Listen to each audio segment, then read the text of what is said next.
WZR Radio starts now.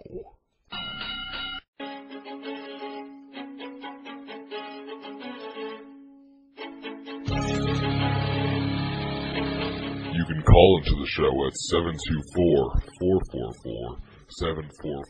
724-444-7444 with call ID 30273.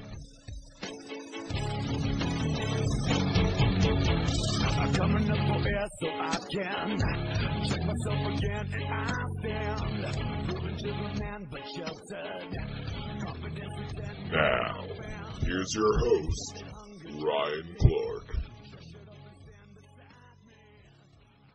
Hey, what's up, guys, and welcome to the January 27th edition of WZR Radio, here exclusively on WZROnline.com.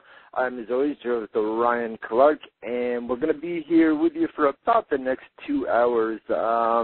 Maybe here a little bit longer than that because we've got a lot of news to talk about. We had couple of MMA events this past weekend, as well as the WWE Royal Rumble pay-per-view and Monday Night Raw from last night.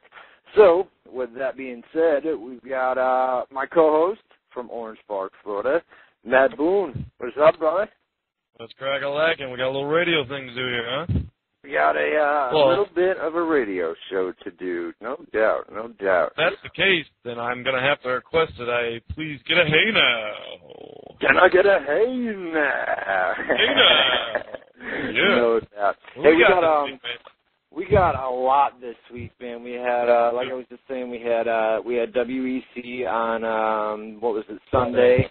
We had Affliction on Saturday, and we also had a huge boxing fight on Saturday as well. Plus we had, in wrestling news, we had the big Royal Rumble pay-per-view from Sunday night. A lot of big stuff happened at that show. And then we had Monday Night Raw from last night. So we got the Impact and SmackDown tapings tonight. We got UFC that we're going to attend this weekend. We got a whole lot to talk about. And where do you want to start, man? Man, we can start anywhere. This is my plan, man. I'll let you guys know the plan for tonight. Basically, what we're going to do, we're going to run down the Royal Rumble first, and then we'll run down Monday Night Raw, and then we've got a lot of backstage news, a lot of WWE, TNA stuff, especially TNA. We don't talk about TNA enough on here, I don't think. So I have a lot of backstage news that hasn't been put up on the websites yet, so we're going to get to that. And then we're going to save the MMA and UFC segment till towards the end of the show, but we'll get to it because I do want to. I mean, there was some big stuff that happened this weekend, so we'll save that for later on and take live phone calls as always. We'll give out the live phone number here in just a little bit. We've got the official website of WZR Radio, WZROnline.com. Guys, go ahead. I gotta make note of this. You gotta change your bookmark. We did a server change a few weeks ago. Basically, domain change too. We used to be on WZRradio.com, and we switched it up to WZROnline.com. So I've made it easy for you guys. All you got to do is go to the official website of WZR Radio, WZROnline.com. I put up a post right on the main news board, and you click inside the post, and I've put the new bookmark code for you guys right there. So WZROnline.com, I think it's the second post down, the one under we've got the live show post on top, and then below that we have a change your bookmark. So go ahead and do that. Just make sure you have WZROnline.com there instead of WZRradio.com. If you already have WZR Online, you got nothing to worry about. There you go. And you can also go to WZROnline.com/chat. Chat it up with us, man. What do you think of that? Chat it up. Yeah, good, man. You're on your game tonight. You know what? Let me let the people know. Let them know, man.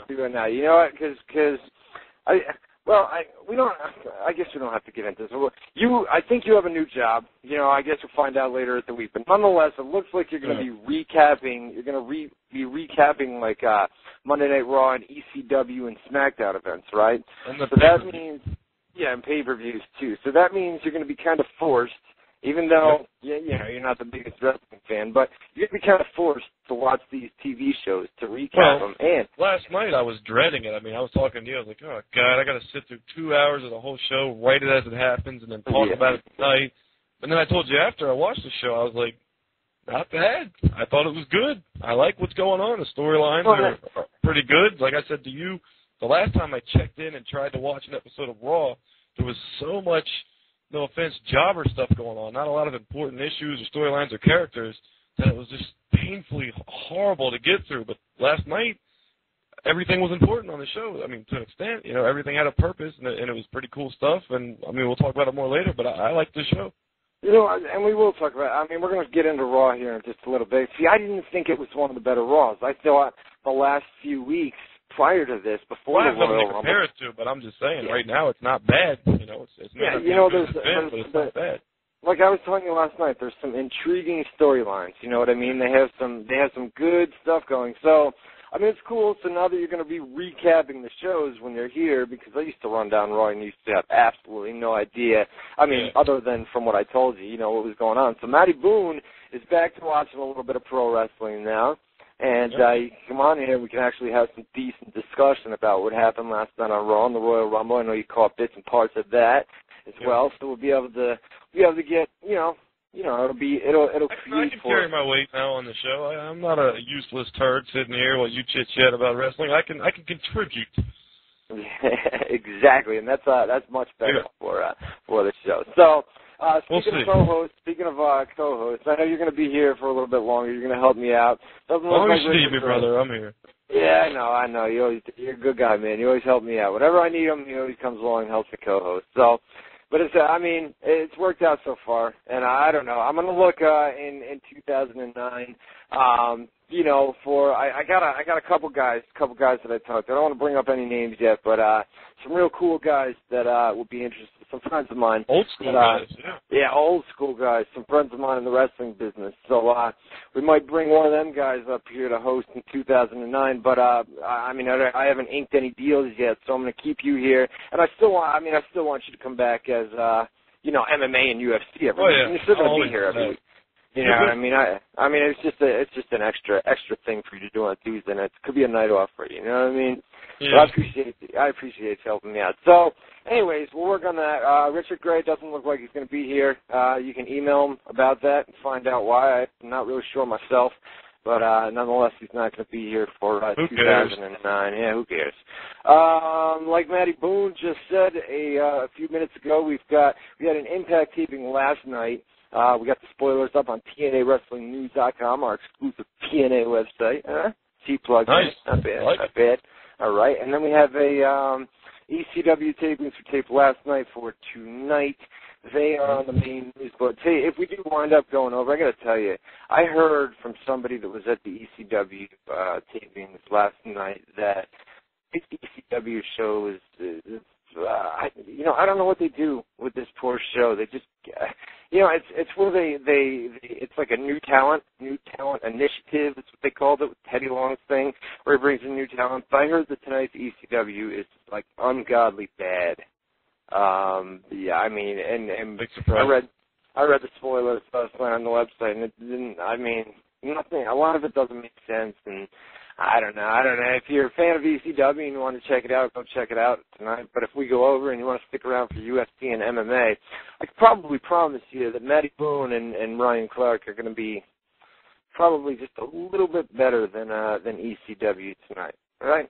We're always no doubt. ECW could put up their A game, their A show. We'd still blow them out the water. They don't want no part of WZR. Those are the three letters that matter on Tuesday night. Let me tell you right now. WZR, man. That's for what? WZR for what? 8 years, 10 years, or something like that. 2001. It's been a long time, man. It's been a real long time. Hey, it looks like one last thing. I know you guys don't want to hear us chit chat. You guys gave me a hard time about that last week, but this week we're getting through it fast. That's already wrestling. What else? Live chat, tons of people in the live chat. You know what? I see so many people with guest names. Like we have like 106 guests. just in the chat room. 106 different guests in the chat room, right? And then we've got a couple registered members, you know, like 40 of them or something like that. But if all the guests were to log out, you know, you could go to TalkShoe.com or just log out and sign up. It only takes you 1 second. You know, you had me do that.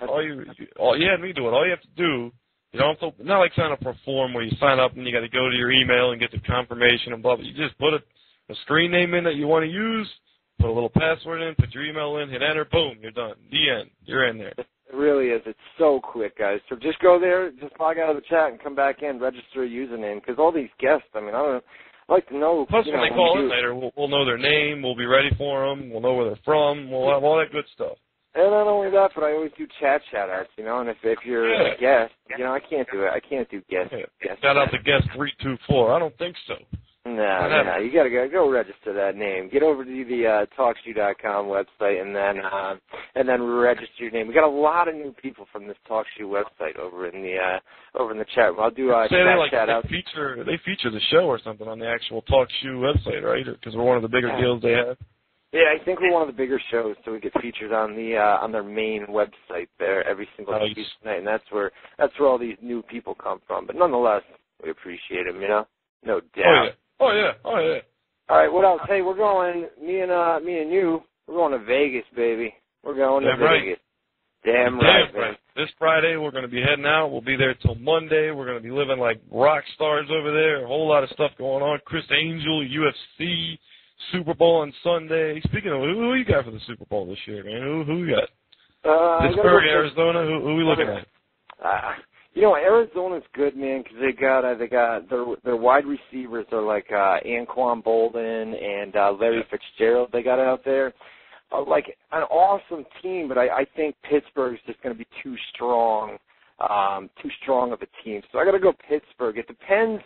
I mean, I know we're going to be in Vegas. Hey, you know what? I see Jose. Jose is in the live chat room tonight. He owns an advertising company, Access.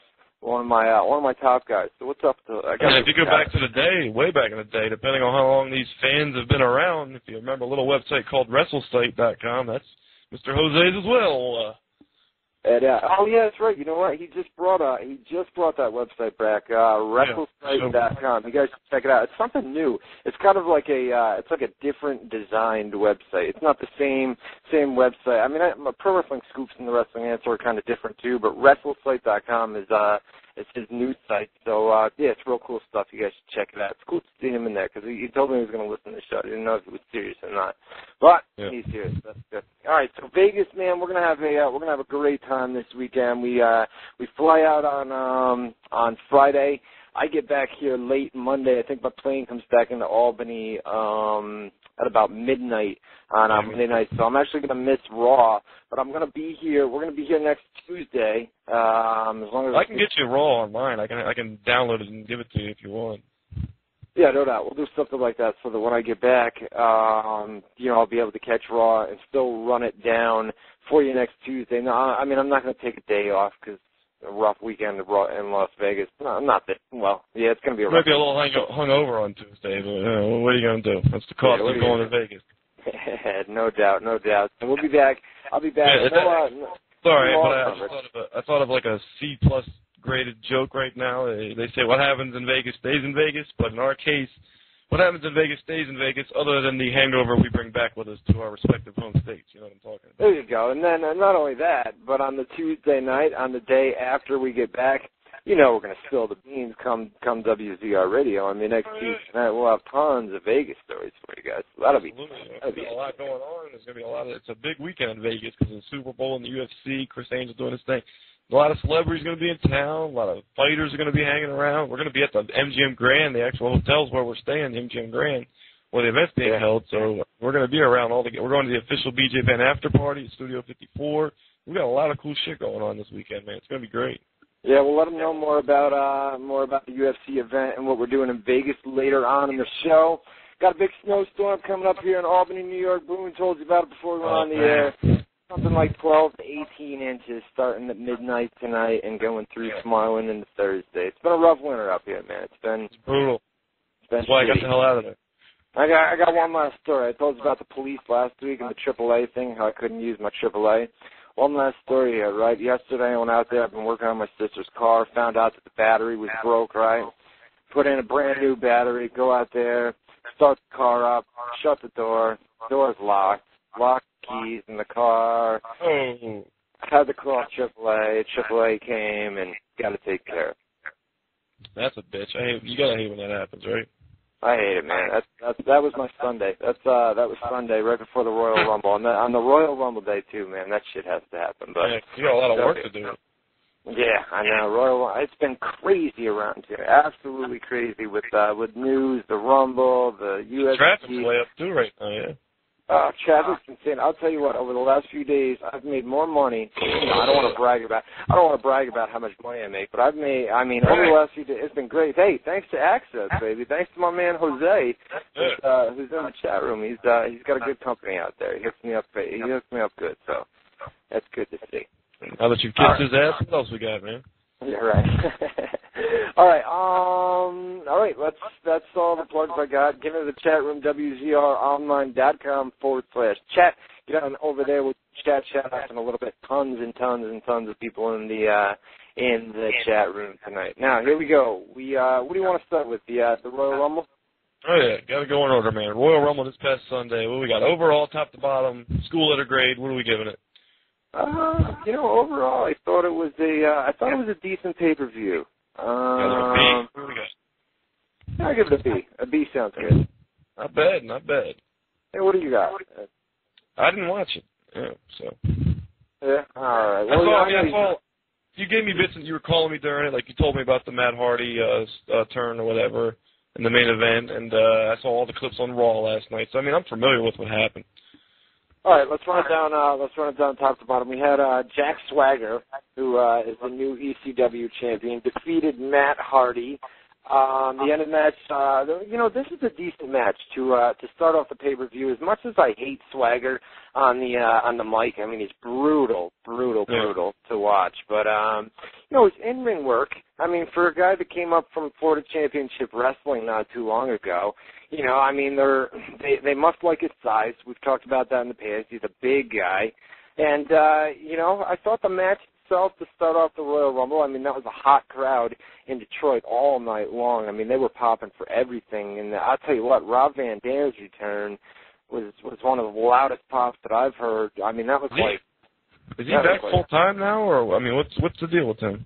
No, we got that in the news later. Rob's deal was just a one-time appearance. He's actually his wife is sick. She's had a form of cancer that I believe she's either beaten or she's on the way to beating. Yeah. So he's all about science right now. Is the story that he doesn't want to come, or they don't want him full time? Which way? No. They would take him full time. Management has clearly said that they would take him full time. It's just a matter that he doesn't want to be on the road all that time away from a wife and family who's sick right now. Not sick to the point where near death or anything, but to the point where you have to get, you put. He's got to be around. Yeah, he's got to be there. He's got to be there, and that's where he wants to be with Sonya. So that was just a one-time deal. We've actually got that in the news later. We'll probably get into that a little bit more. Jack Swagger versus Matt Hardy. You gave that match 3 stars. I asked you for star ratings, 1 to 5 stars, 5 being the best. So I got your little rating for each match. You gave it 3 stars for the opening match of the Royal Rumble. Yeah, 3 stars. Matt Hardy losing clean, it really didn't affect him because you had the angle later in the night where he turned on Jeff, which we'll get to here in just a little bit. I didn't agree with that. It's funny, man, because before you were here, I had Richard on here. Well, we'll talk. Let me save it for a little bit. Let me ask you though, Matt Hardy's on ECW, Jeff Hardy's on SmackDown. So how are they going to continue that angle if they're on different brands? Did he jump back around, or? You'll see an angle tonight to open ECW.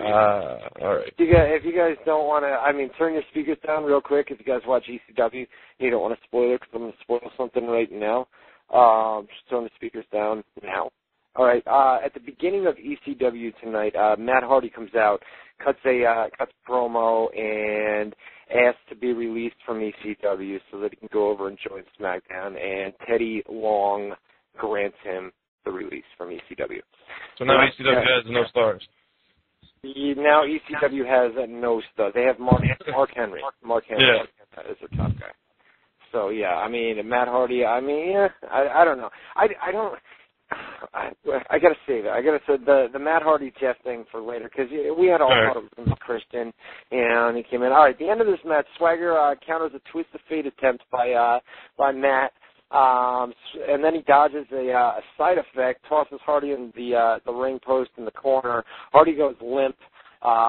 Basically, they made it seem like he hit the shoulder and head into the ring post, and he hits like a gut wrench power bomb or something. That's like his finishing maneuver that he's been using in the past few weeks. Hit that and got the clean pinfall 1, 2, 3. So, like I said, it really didn't affect Matt Hardy due to the angle that they did later in the night. The next match, what did I give it? 2 stars? You give it 1 star. 1 star. Yeah. The only thing about it is there were spots, lots of them. That's what you said. That's what you said. Yeah.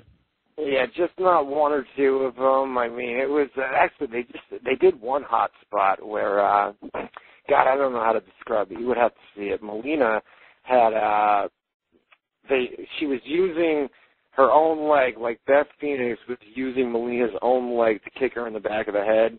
And it looked hot, man. The motion, it was hot. That's because Melina, she can do the splits. She's got flexible legs and stuff, so. Yeah, but imagine that, man. Imagine somebody taking your leg, right? Taking your leg, if you stand on one leg, taking your leg, bending it behind your back, and then using your own leg to kick you in the head, kick you in the back of the head. That's so get your imagination going there a little bit. Yeah, right, no doubt. And it looked good, man. It looked real good, too, on the... Right, calm down, bro. Let's everybody just calm down. Let's stay professional here. All right, my bad. So we had... Professional podcasters, for Christ's sake. What's wrong with you?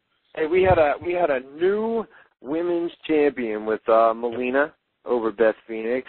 You know who you really haven't seen, and she wasn't used last night on Raw, is Candice Michelle. I mean, she's been really lost in the shuffle as of late. We haven't seen her. I actually put some photos up on the WrestlingAnswer.com yesterday, right, of Candice. She was at a live event over the weekend, and man, I don't know, man. I mean, no, not good. I mean, it was it was fat and flabby is the best way to. Oh, really? She's getting big. I don't know. She was out with an injury, so the only thing that I'm thinking is, I don't know, maybe she couldn't hit the gym while she was rehabbing that injury. I don't know what it was, man, but nonetheless, her rehab is in the gym. Well, she packed on quite a few pounds.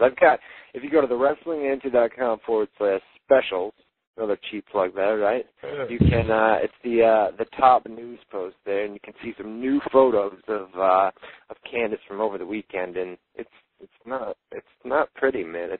You know who is looking good though? Who's that? Stephanie McMahon is looking right. Let me tell you right now. Yeah, she looks good, man.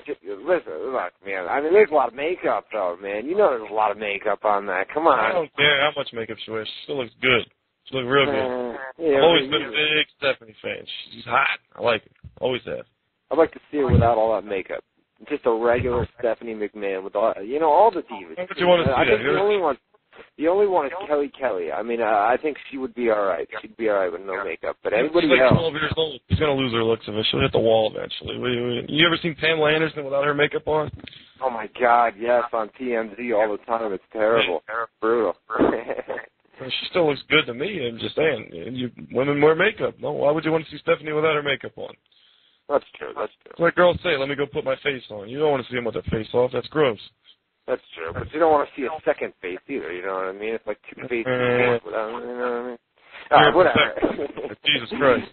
We had, what was our next match? John Cena defeated JBL. Shawn Michaels was in the corner of JBL.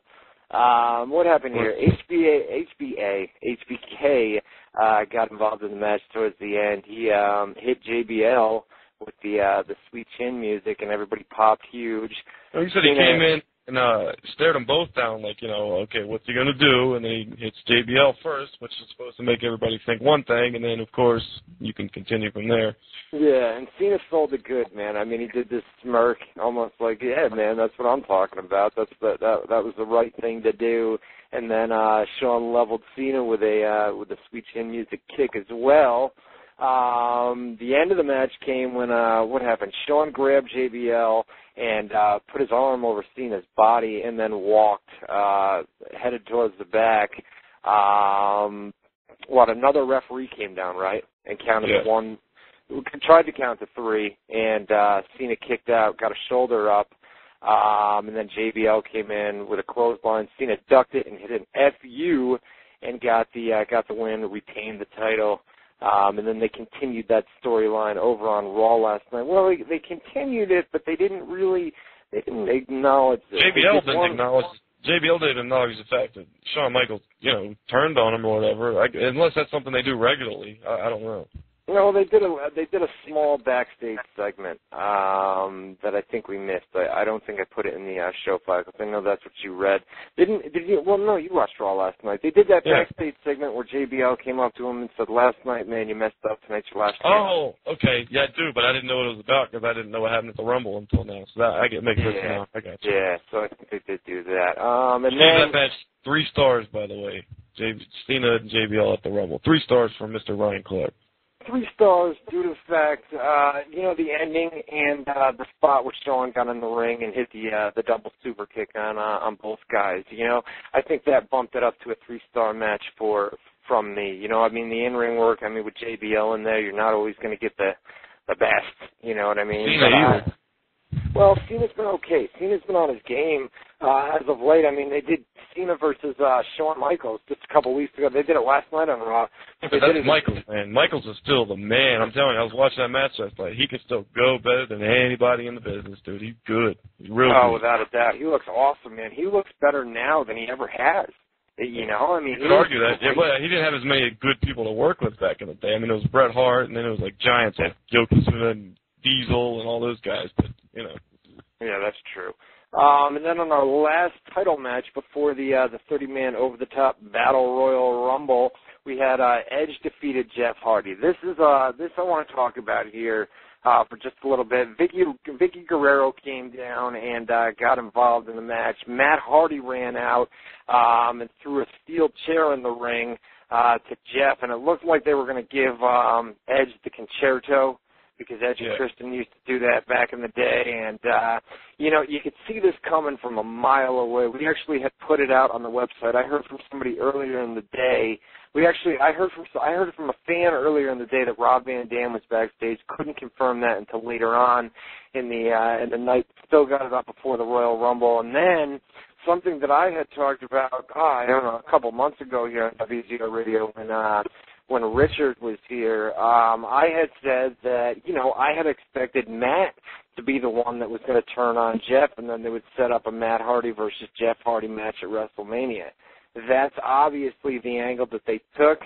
Something changed. I've got it in my news bits later.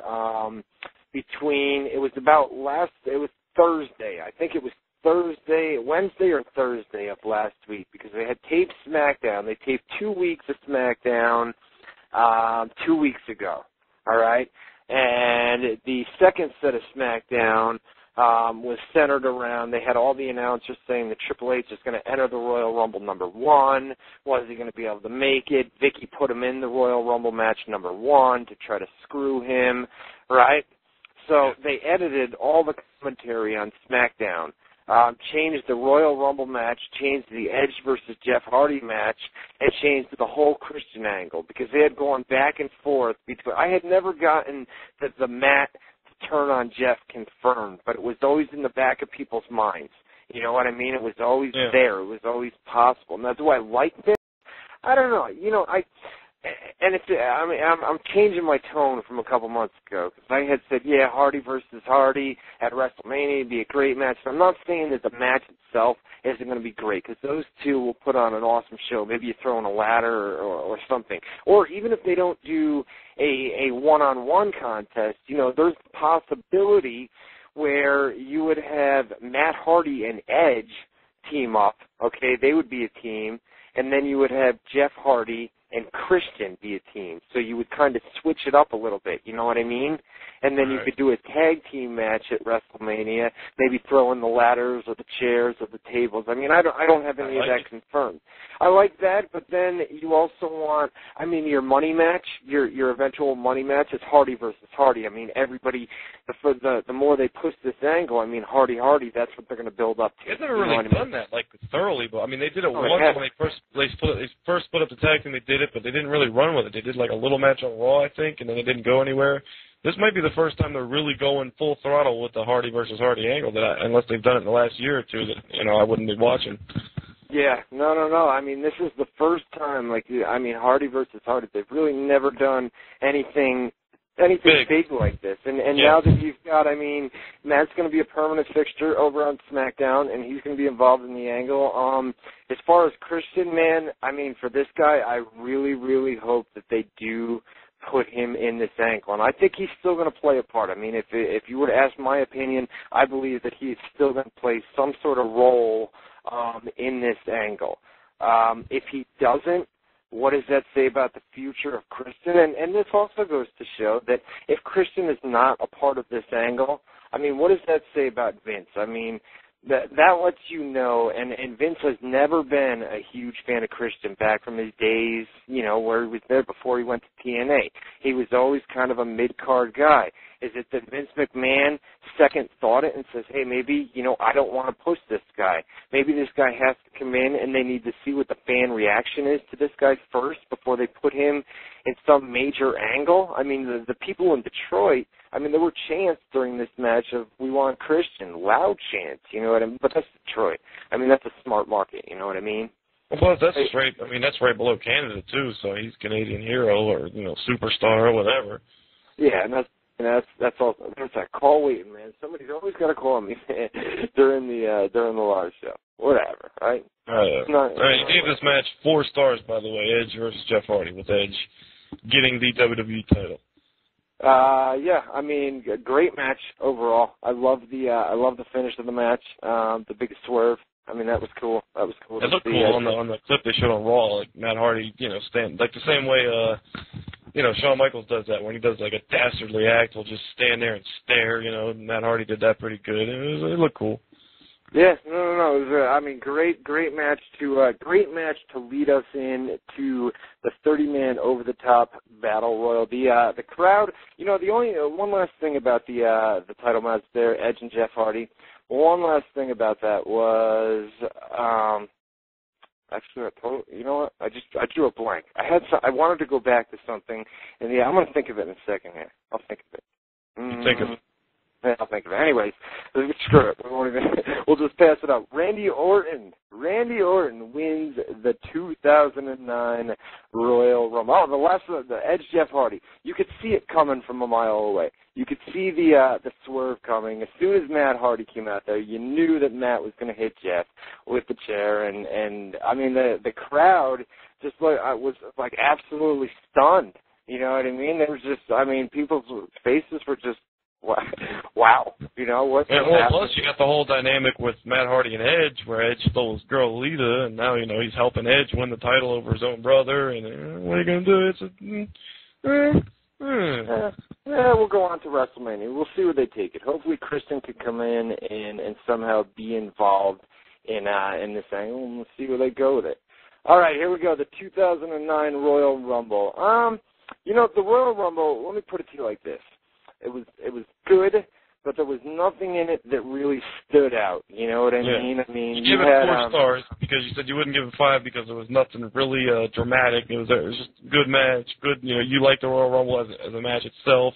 You said the work rate was good in the match, but it was nothing that really stood out. Nothing surprising or shocking or anything like that. Nothing that stood out. And then you had like Dolph Ziggler and Santino played the role of like the bushwhackers. The guys that always come in and they're in there for like a couple seconds and then they're thrown out.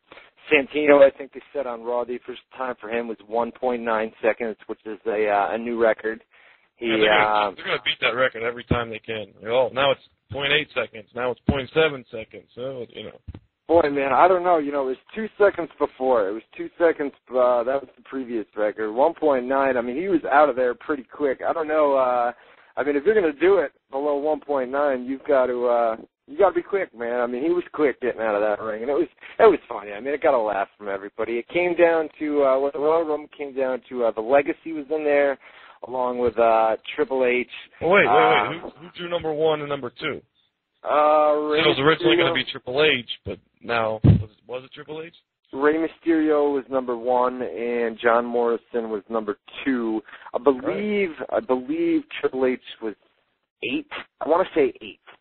All right. Maybe 7 or 8. It was somewhere around there, but he was not number 1. So they edited it out. I mean, all the commentary in that was edited on SmackDown. I know the Rumble match was edited. I know the Jeff Hardy versus Edge match was edited. All last week on Wednesday or Thursday, and then they brought the announcers up to Stamford and did voiceovers on I believe it was Thursday that they did that. So I mean, there was some Legacy, and who else was in there? Well, how was our down to the Legacy? It was came down to the Legacy and Triple H. What happened? The Legacy members were trying to eliminate Triple H. Orton came up and basically took them all out. And Orton stood tall, won the 2009 Royal Rumble. You know, last week, and I didn't really talk about it last Tuesday because they did the Raw angle, right, where Orton punted Vince in the head, which was brutal, by the way. I know you saw the replay last night on Raw. Yeah, showed it a million times. Yeah, I know. If you didn't know that Vince McMahon had got punted the week before, I mean, by the end of last night's show, I mean, you obviously weren't watching Raw because they showed that. I mean, it seemed like every single time they came back from a commercial break, they showed it over and over and over and over and over and again. I think they ended up showing it about, I think it was 4 times, maybe 5 times they showed that same clip on Raw last night. Yeah, maybe even more than that, man. I mean, it's just I gotta say, Randy Orton's theme song is as over as any theme song I've ever heard in history of wrestling. Like, his theme song is way over right now. You know, the people in the live chat room before we played music before we go on the air to do a live show, and they were all saying, "Play the Voices theme, play the Voices theme." And I said, "Man, I don't know, man. I'm not the one playing music. I didn't know if JMK had it or not, but yeah, it was good stuff." It's a good song. I mean, I liked it. I heard it a million times last night. I was like, wow, that song is over as any other wrestler. It's just the music itself. I love that video package that they did. They aired it before the Royal Rumble match itself, and then they aired it. Yeah, that's what they opened up all with it. Yeah. I mean, that was cool. With the you had the theme song kind of playing over the back. I mean, especially when he punted Vince in the head and you hear that voices in the back. I mean, it was cool. Stick to your day job, brother. Don't be singing. Don't be singing. not in my ear. Not in my ear. I'm not a radio show host that goes out and sings. I don't have my own band or anything like that. Oh, all right. Let's everybody calm down. Hey, now let's get to Monday Night Raw. That was the Royal Rumble. What I gave it? I gave it a B. B overall. So yeah, that was a Royal Rumble pay-per-view. It was decent. You know, good show. Nothing memorable in the Royal Rumble, but you know, I mean, it was a good Royal Rumble itself. Well, that Matt Hardy thing is kind of memorable. I mean, maybe that's not the right word, but it stood out a little bit, right? Yeah, it stood out, but I mean, everybody's there for the Royal Rumble match, and I think everybody at that point wanted to see Christian, and then when Christian didn't come down and they did the swerve, and people were like, oh man, you know, kind of sucked. Yeah. I just think everybody wanted to see Christian, but he's coming. Well, that's the kind of thing you do where when they want it, you make them wait a little bit longer, and then boom, you finally give it to them, and they'll love it even more. You know, that's how Vince is too, man. That's exactly how Vince is. I mean, he's just going to make you wait, especially if he knows that people want it. You know what I mean? Yeah. They kind of, I don't know. WrestleMania's got to be where the big, I mean, he'll be introduced obviously before WrestleMania, but WrestleMania's got to be where the big thing actually happens, whatever that big thing is. So they don't have to rush him in too soon. Otherwise, they'll just be doing, you know, boring stuff for several weeks and then finally get something good going at WrestleMania. So, you know, don't stretch it out as far. Let him do something cool, you know, the few weeks that he is on before WrestleMania, and then boom, give him the big payoff. Hopefully it's something cool at WrestleMania. I mean, I hope. You've always said that you fear that Christian's not going to have a good introduction. He's going to mean nothing soon, being back to mid-Carter. But I don't know. I mean, CM Punk can get over the way he got over. Rey Mysterio, it's not the fact that he's a small guy. That shouldn't affect him anymore. And he's damn talented, so if they give him the right, storyline and he runs with it, I think he could be a big player. It's possible, man. It all depends, and I think they're gonna look at the crowd reaction. The people took to CM Punk, and that's kind of that's why he's where he's at right now. And I think the same is going to go with Christian. I just don't know if they have full confidence in him just yet. Especially it's crazy. Man. Christian's the man. I mean, they got to know that he is awesome. And CM Punk, I mean, my God, they were listing last night on Raw all the titles he's won in 2008, like Intercontinental title, World title, Tag titles. He was the Money in the Bank or King of the Ring or something. I mean, he did everything last year, huh? Yeah, no doubt. Hey, let's run down Monday Night Raw from last night, and then we'll take a commercial break. As long as I can get a hold of my producer, which I don't exactly know where he is at right now, but nonetheless, try to get a hold of him so we can take a commercial at the top of the hour. But before we do that, like I said, we'll run down Monday Night Raw. We'll give out the live phone number here in just a little bit, where you guys can call up in hour number 2, ask us your questions.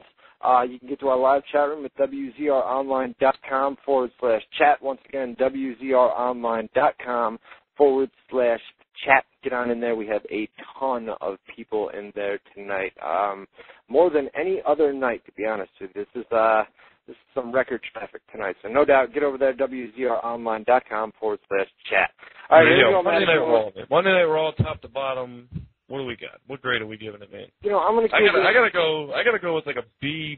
I thought it was good. I really liked the show, and that's surprising because I really thought I was gonna hate it, and I didn't hate it at all. Okay, what'd you say? B+? I'll go B-. So it's still a good show. Yeah, it was a good show. I mean, I'm not gonna say it was a horrible show, but I just think I think I gave the previous week's Raw an A or an A- or something along those lines. So this was a step down for me, but not a big step down, The previous week's show was going into the Royal Rumble. This was the aftermath from the Royal Rumble, so that's to be expected. But it was a good show. We had 3 Elimination Chamber qualifying matches. We had some title matches. We had some big angles with the McMahons and a return that we can talk about in a little bit later. I thought there was some cool stuff going on. Yeah, some real cool stuff. Let's run it down top to bottom. You just mentioned the Elimination Chamber matches. We've only actually got 3 weeks until the No Way Out pay-per-view. So that is not a lot of time to have to build. I mean, obviously they sell that pay-per-view based off your 2 main matches, 1 Elimination Chamber for Raw, 1 Elimination Chamber for SmackDown. I'm sure it's a double SmackDown taping tonight, especially with 2 SmackDowns being taped tonight. You'll have most, if not all, of the names for the SmackDown Elimination Chamber match by the end of tonight. There's some things I want to watch out for on the SmackDown tapings tonight, as it'll be interesting to see if they use the Brian Kendrick over on SmackDown. Something that hasn't been put on any of the websites. I heard some news about him just in the last few days here, and I don't know how long he's going to be there if he keeps his current ways up. But we'll get to that here in just a little bit when we get to WWE Raw. Yeah, WWE Monday Night Raw. We started this shindig off with Randy Orton. He came out to the ring. He had lawyers and therapists with him. He basically apologized for what happened last week on Raw. He said that he's a father of a newborn, and he feels the distress that the McMahon family is in these days, and he said he blamed it on intermittent explosive disorder, IED. He said the WWE knew about this prior to signing him. It's basically a disorder that causes you to flip out when provoked, I guess. Does that sound right? Yeah. That's how he described it. Here's a funny thing. I went to a health website earlier this afternoon, and I looked it up. You really looked that stupid thing up? It's got to be. I really looked it up. No, I really looked it up, and it came up. It said that it can be related to excessive steroid use. They basically compared it to roid rage. Oh. You know what I mean? So they didn't research that before they spit it out their mouth, huh? I don't know if they. Obviously not. Because they wouldn't have done it if they. I mean, it was clear as day, and it wasn't just one health website that I checked. I checked like 3 of them, and they all said that it's possible. They didn't confirm that yes, this is roid rage, but they said it could be attributed to roid rage. You know what I'm saying? Similar steroids, yeah. Steroids, yeah. So I don't know. Whatever. I put that up on the list. Typical WWE writing. They got a hole they got to fill in. Let's give them some disease that we can call IED or something, and that's why he did. Blah blah blah blah blah. So anyway, we had Orton. He apologized for the trauma on Mr. McMahon last week. All just the fans. Everything he was supposed to do last week on Raw, he did last night with his apology to open the show. Exactly. And then they shot back to a mean-faced Stephanie McMahon backstage with a big frown on her face. She was pissed. She was watching him on. She was watching him on the monitor and just looked pissed off or something. She didn't say nothing. No. Now I mentioned this to you. I said, "This is it, man." And I think I even said it to the producer. I think I even said it to JMK. I said, "I'm telling you, man. By the end of the show tonight, Stephanie McMahon will have joined the Legacy." And I had thought that this is a big swerve. You know what I'm saying? Yeah. A huge swerve. See, JMK, I could kill him. He's going to hear about it with that one by the end of the show. You guys, never mind. It was an inside thing. But you're going to hear about that, JMK. Every time I said, JMK, every time I mention your name on the show, you don't always have to eye me and says, yes, you did tell me that. So he eyes me and says, yes, Ryan, you did tell me that. You're screwing with the man's flow. See, now he messes up my whole flow. I had it going. Everything was fine. We were running down Raw, and then my flow gets all screwed. Oh, my God. Anyways, we start backstage. IED. Stephanie McMahon, she's mean-faced backstage, and so I had thought that Stephanie McMahon was going to come and that she was going to join the Legacy by the end of the night. Obviously, that didn't happen. I thought that would have been the right way to go because, Stephanie McMahon, she's third generation, right? Yeah, because you've got Vince McMahon Sr., Vince McMahon, and then you've got the kids, so she'd be third generation. Randy Orton's third generation. They could still do that. I mean, it's not like they can't do it with what they did. Yeah, they could. And they could even put Shane there at some point, too. I mean, they could have Shane join the Legacy. That wouldn't make any sense after what he did last night. After what he did. That's true. That's very true. But then it wouldn't make any sense for Stephanie because Stephanie came out and said, no. What did she say? She said something like, no, we've got bigger problems. She said, we're not going to fire you because that would let you off too easy, blah, blah, blah, but we're going to really make you suffer or something, and then, Shane's music hit. That was after the Raw. We'll get into it. The whole Raw roster came out. And it's like she's going to make him really suffer by bringing Shane out? Big bad Shane McMahon. I know. Big bad Shane McMahon. Oh, this guy's going to come in and tear down the house, right? Shane McMahon to save the whole Legacy out. He takes the whole group out, takes Orton out about the time. It's like, all right, Shane McMahon, I mean, this is the guy that you're going to put in charge of the guy. He's going to be the man that takes out the Legacy. I don't care. You know Mr. Badass that takes his jacket off, then he starts walking on the ramp, takes his watch off to get ready to fist fight. Big, bad, tough guy, Shane McMahon. Get out of here. I guess so, man. I guess so. Hey, let's run down the... Goofy. How can you take him seriously when you got money going on in the background? Hey, I'm not scared of that. What are you doing? Not to mention the dancing, too. I mean, the feet movement when he comes out and he does the whole... The skipping where he skips across the top of the stage, and this is supposed to be a guy that we're supposed to take serious. Some guy that's just all of a sudden... And that voice, too. I mean, that voice with no bass in it. I mean, that doesn't help him out a whole lot either. You know what I'm saying? He looks like Paulie Walnuts off The Soprano with the white wings on the side of his hair and stuff. Now the gray hair and stuff. But whatever. I can't resort to that. See, I'm not a big fan of The Sopranos over. I should watch that, man. I mean, you should be, man. If you like Goodfellas, if you like any mob movies, it's amazing. It's amazing. I know. I just spent $350 to buy the entire series every season. Did you really? $350 for that shit. It was that's sitting right here. I'm getting up. You hear it here? You hear that? This is all yours too. Season 1, 2, 3, 4, all of Seinfeld. Man, I have, how many is there? 1, 2, 3, 4, 5, 6 of them? Maybe there's even more of that in the other room. I don't know, man. I bought the whole series of that too. It came in like a big refrigerator looking thing, and that was a couple $100. I said you could just keep the seasons I had from when I lived up there, but. Yeah, see, I don't. That's a good show. You like Seinfeld, right? I've seen you watch that before. Oh, no doubt. Seinfeld's awesome, man. I don't have a DVD player up here. I'm not really into DVDs, you know what I mean? I'm not into, I watch TV, but I don't have a DVD player around here. I'm the other way around. I don't watch TV, but I do watch all the movies and TV shows. I remember you used to sit there and watch wrestling or whatever, UFC, any DVDs. Yeah, no doubt. No doubt. And you got tons of them, too. Just rented off Netflix. They came out, because I got WWE 24/7 on demand, which I love. I watch all that stuff. They just came out.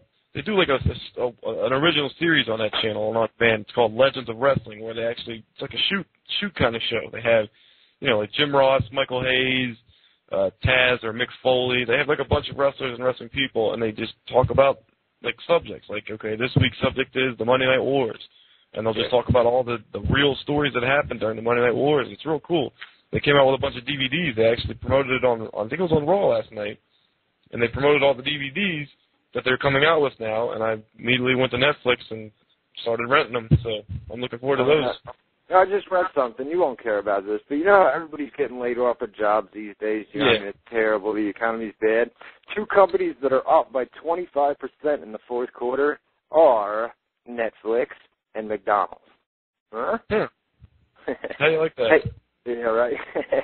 Hey, we'll do chat shout outs here in just a little bit. I see all you guys in the chat room. That's good to see. Tons and tons and tons of people. If you guys are in there under guests, go ahead and just log back out and sign up. It only takes 1 second, guys. It's on the talk2.com. Literally, 1 second. So just log back out, all you guests, and then log back in.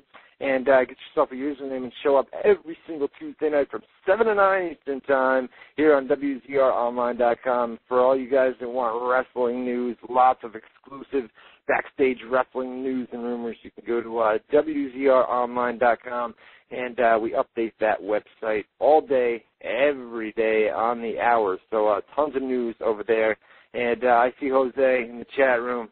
Check out his new website, too, at WrestleSite.com. All right, I don't mean to rush you here with all the plugs and bullshit, but we got an hour of this show left, and we haven't even started Raw already. Let's get going. The Miz and John Morrison defeated Crime Time to retain the World Tag Team Championships, or WWE Tag Team Championships. What do we think, man? It was a decent. I mean, we've seen these guys fight time and time again. It was just it was a way to first match to start off Raw. Kofi Kingston defeated Kane on Raw. This was elimination qualifier. That was interesting because Kofi Kingston, you would expect Kane over Kofi in the elimination chamber. You know what I mean? And Kofi actually got the clean pin here. So Kofi moves on to the elimination chamber. Maybe they're going to let some new guys, some younger talent, shine in the elimination chamber. You still have some big names in there. Here's another one. John Cena defeated Shawn Michaels, right, in a qualifying match, right? So if John Cena is already in the elimination chamber, why does he have to be in a qualifying match with Shawn Michaels? See what I'm saying? If Cena's already the champion, does it make sense? I mean, I know Cena's... JBL explained it before the match. He said that he was going to make him put it on the line, and if Shawn Michaels won, JBL was going to get to be in the elimination chamber instead. But why against John Cena? Why not against... Because it takes Cena out of the match and puts JBL in the match. JBL doesn't have to face Cena, who he's afraid of, whatever. But Cena's the champion. That match wasn't for the title last night. So if Shawn Michaels did win, Shawn Michaels moves on, but Cena's still going to be in there anyway because he's a champion. He's got to be in there, right? I guess. I don't know. I didn't know it was a guaranteed title match. Anyway. Yeah, it was. Kofi Kingston oversold that victory, too, with Kane. He looked a little bit too excited. I thought that was kind of goofy, but whatever. Yeah, we had Beth Phoenix and Melina defeated, who was it? No, we had Beth Phoenix and Jillian Hall defeated Melina and Kelly Kelly. I have Melina here on both tags. Yeah. You see that in the show file? I messed up. I see that, yeah. we had Jillian Hall. They defeated the team, Melina and Kelly Kelly. I'll tell you what, man, Kelly Kelly's, she's a cutie, man. I'm not all that impressed. She's like a typical Barbie doll bitch. That doesn't really do it for me. No, that's a real name, too. That's funny. Her real name is Barbie Blank. Is it? No. Is it? Her real name. Barbie She's from Blank. Down here. She's from my home. She's from Jacksonville. Yeah, she's from Jacksonville. But, I think she lives in Tampa. She lives in Tampa now, but she's from Jacksonville, and her real name is Barbie Blank. I can swear to God that my sister actually knows this chick, too, from back in the day. I can swear to God I remember hearing that, but whatever. So, I might have went to high school, man. You know, well, I think she did. Yeah, I think she just turned 22. Kelly just turned 22. Yeah, my sister's 22. Well, there you go. See, then it's possible. It's very possible. I could swear my sister told me about this chick when she first saw her on TV. She's like, holy shit, I know that girl, but I could be wrong. I don't know, whatever.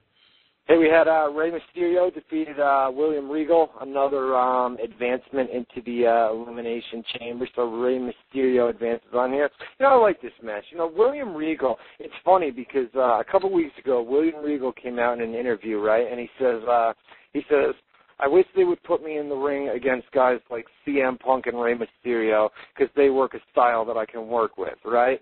The last 2 weeks or the last 3 weeks, we've had William Regal versus CM Punk, and then this week we had William Regal versus Rey Mysterio. You know what I mean?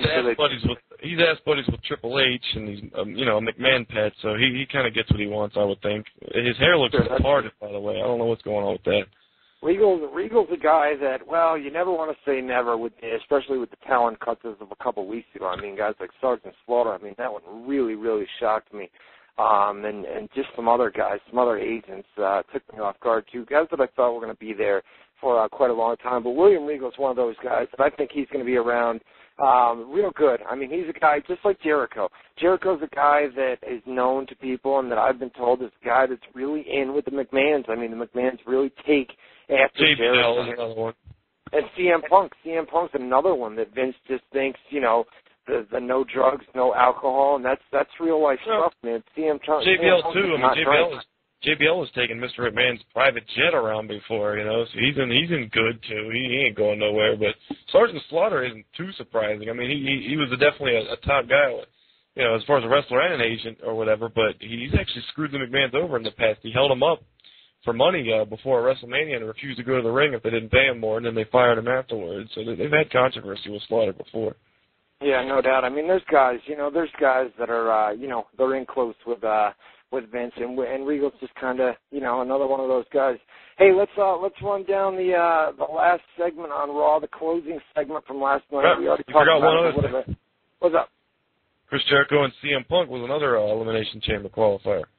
Oh yeah. I'm sorry, I forgot about it. I didn't even see it. I thought that was actually thought that was the main. Well, it was the main event of Raw because we had the ending segment. That was a good match, man. CM Punk and Jericho. I mean, those two guys in the ring at any time. I mean, you could put them on their worst day, and those two guys could probably still tear down the house for you. You know what I mean? Jericho looks like a bit of a jobber now that he's wearing tights. I don't know why they did that instead of the pants. The hair, too. I mean, the hair. I hated the hair thing when he first. He's got like an 8-year-old kid's haircut or something. It's ridiculous. Yeah, so that was a good match, the final match on Raw, and then you run down the main event here, not the main event, the main ending segment, and then we'll take a quick commercial break. Well, I promised you guys no errors tonight, and we don't have any errors so far, so that's a good thing. I don't want to jinx us yet. But we're going to come back. Not so far on that main event angle. There was another pretty cool thing that happened last night involving Jericho. They showed a clip of Mickey Rourke, who starred in the Wrestler movie, and he was on the red carpet, and they were promoting the film The Wrestler.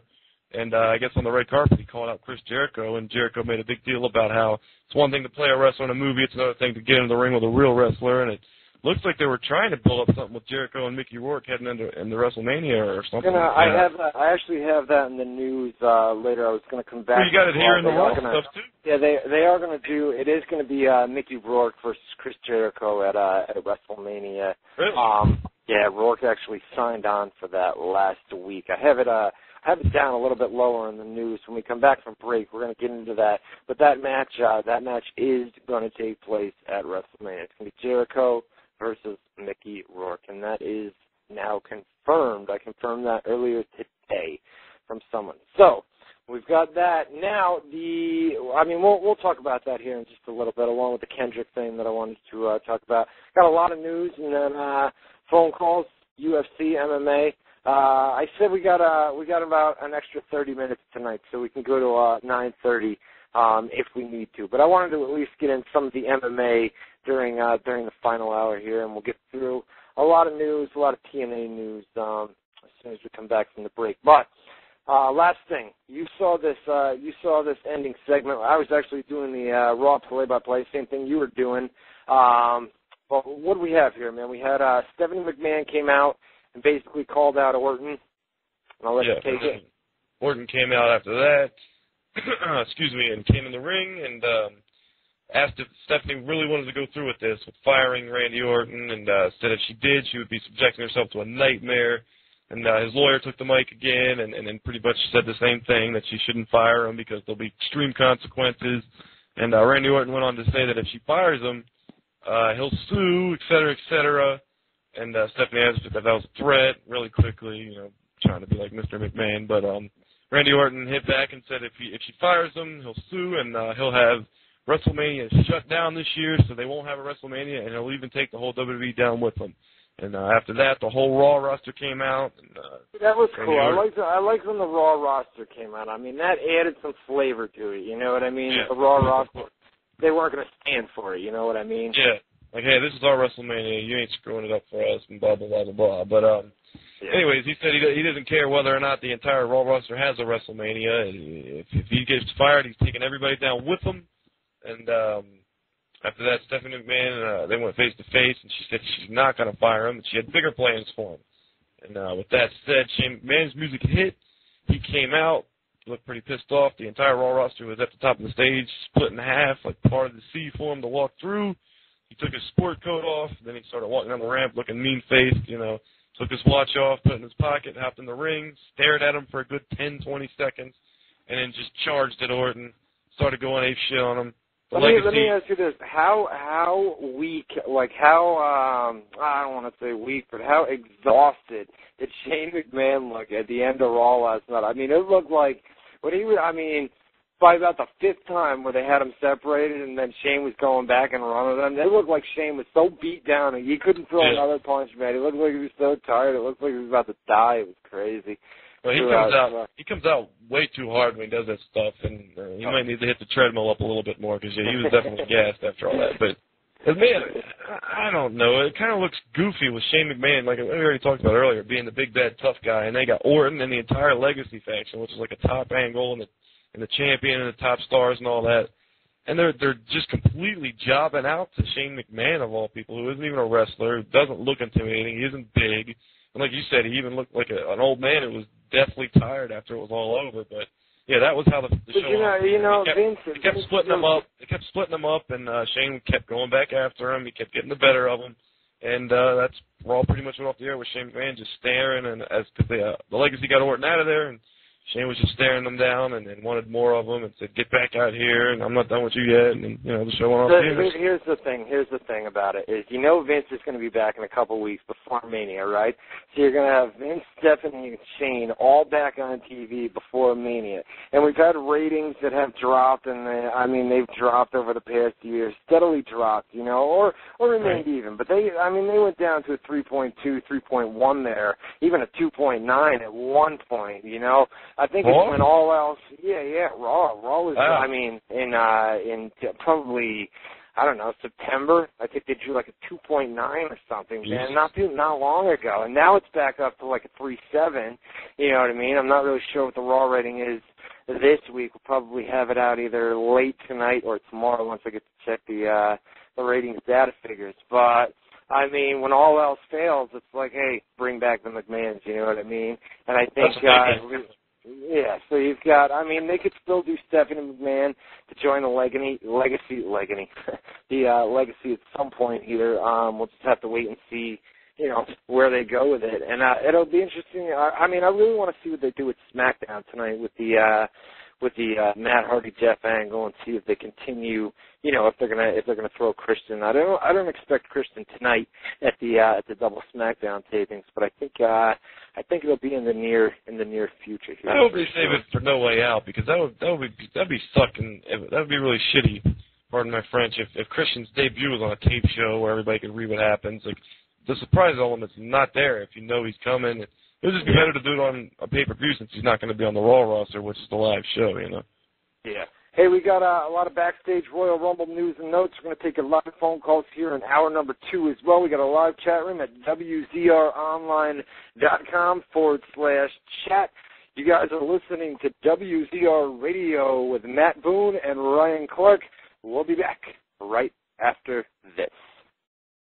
And we're back. WZR Radio here on WZROnline.com. What's going on, guys?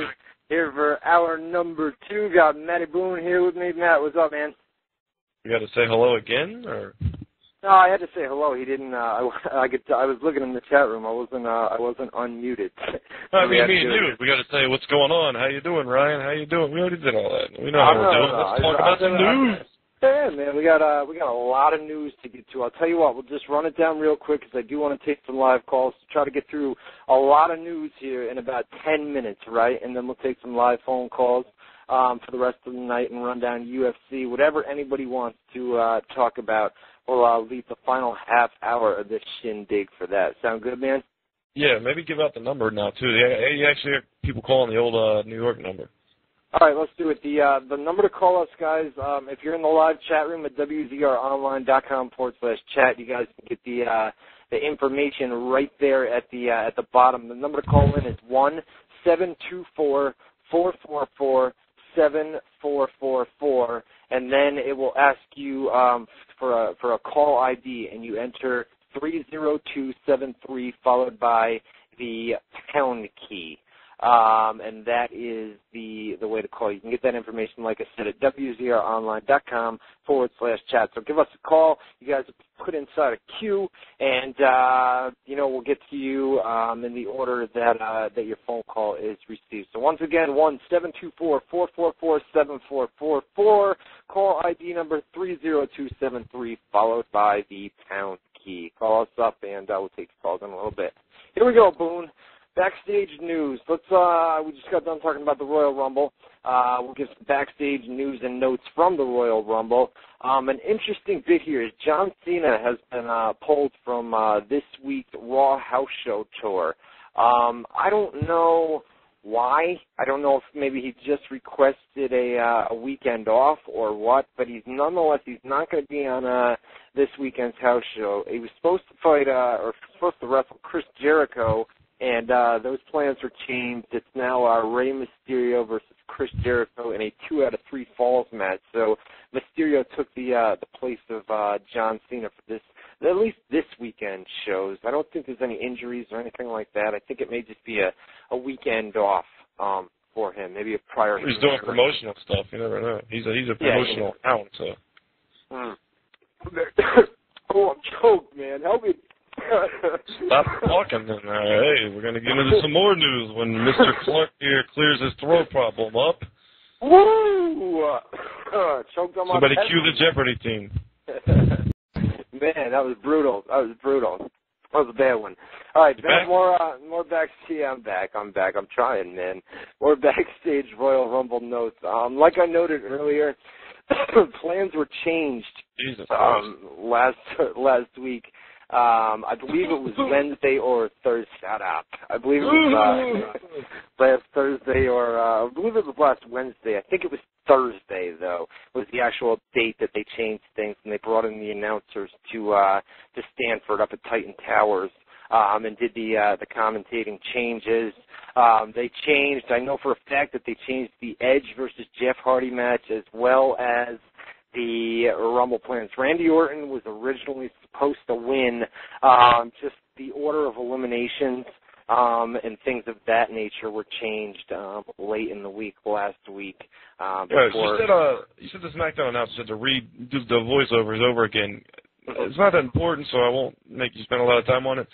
But hey, I hate Jim Ross not being on Raw. That's one thing I miss. Who is Jim Ross's announce partner on SmackDown? I know it used to be, Jim Ross and Mick Foley? Who is it now? Jim Ross and who? Jim Ross and Taz. Oh, okay. So who does ECW? Oh, that one dude, that new dude, Adam Lay or something, right? No, Adam Lay's gone. They got rid of him. Now we've got we've got Todd Grisham and Matt Stryker, who, let me tell you, man, I mean, you say ew, but I mean, and Jim Ross will even say this too. I mean, he's put it in blogs. That is probably your best announced team. Matt Stryker and Todd Grisham. Matt Stryker is besides Jim Ross, Matt Striker is the best announcer in WWE ahead of Jerry That one, Lawler. I'm not surprised by that. Striker was a good talker even when he's a wrestler doing the high school. Yeah, okay. Grissom, but Todd Grisham, Grisham, you want to shit all over? That's yeah. fine. I can let you do that.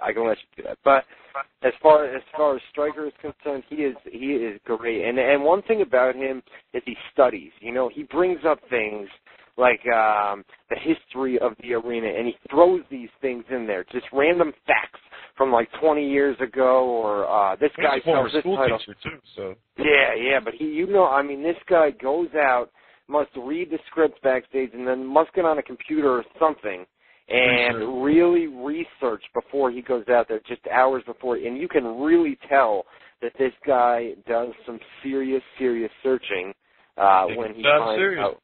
Yeah, no doubt. And that's a tough job, man. I mean, any announcer will tell you that. I mean, with guys screaming in your ear constantly. That sucks. Constantly, you know what I mean? You deal with that right here on the show. Yeah, right. More backstage Royal Rumble news. We actually noted that Cowboy Bob Orton was on a flight. He flew to Virginia.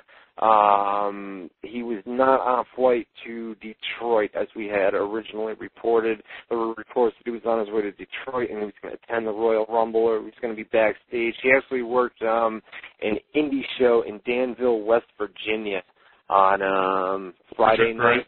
Yeah, Retrograde, from West Virginia, somewhere down there, Danville. I used to live over there too.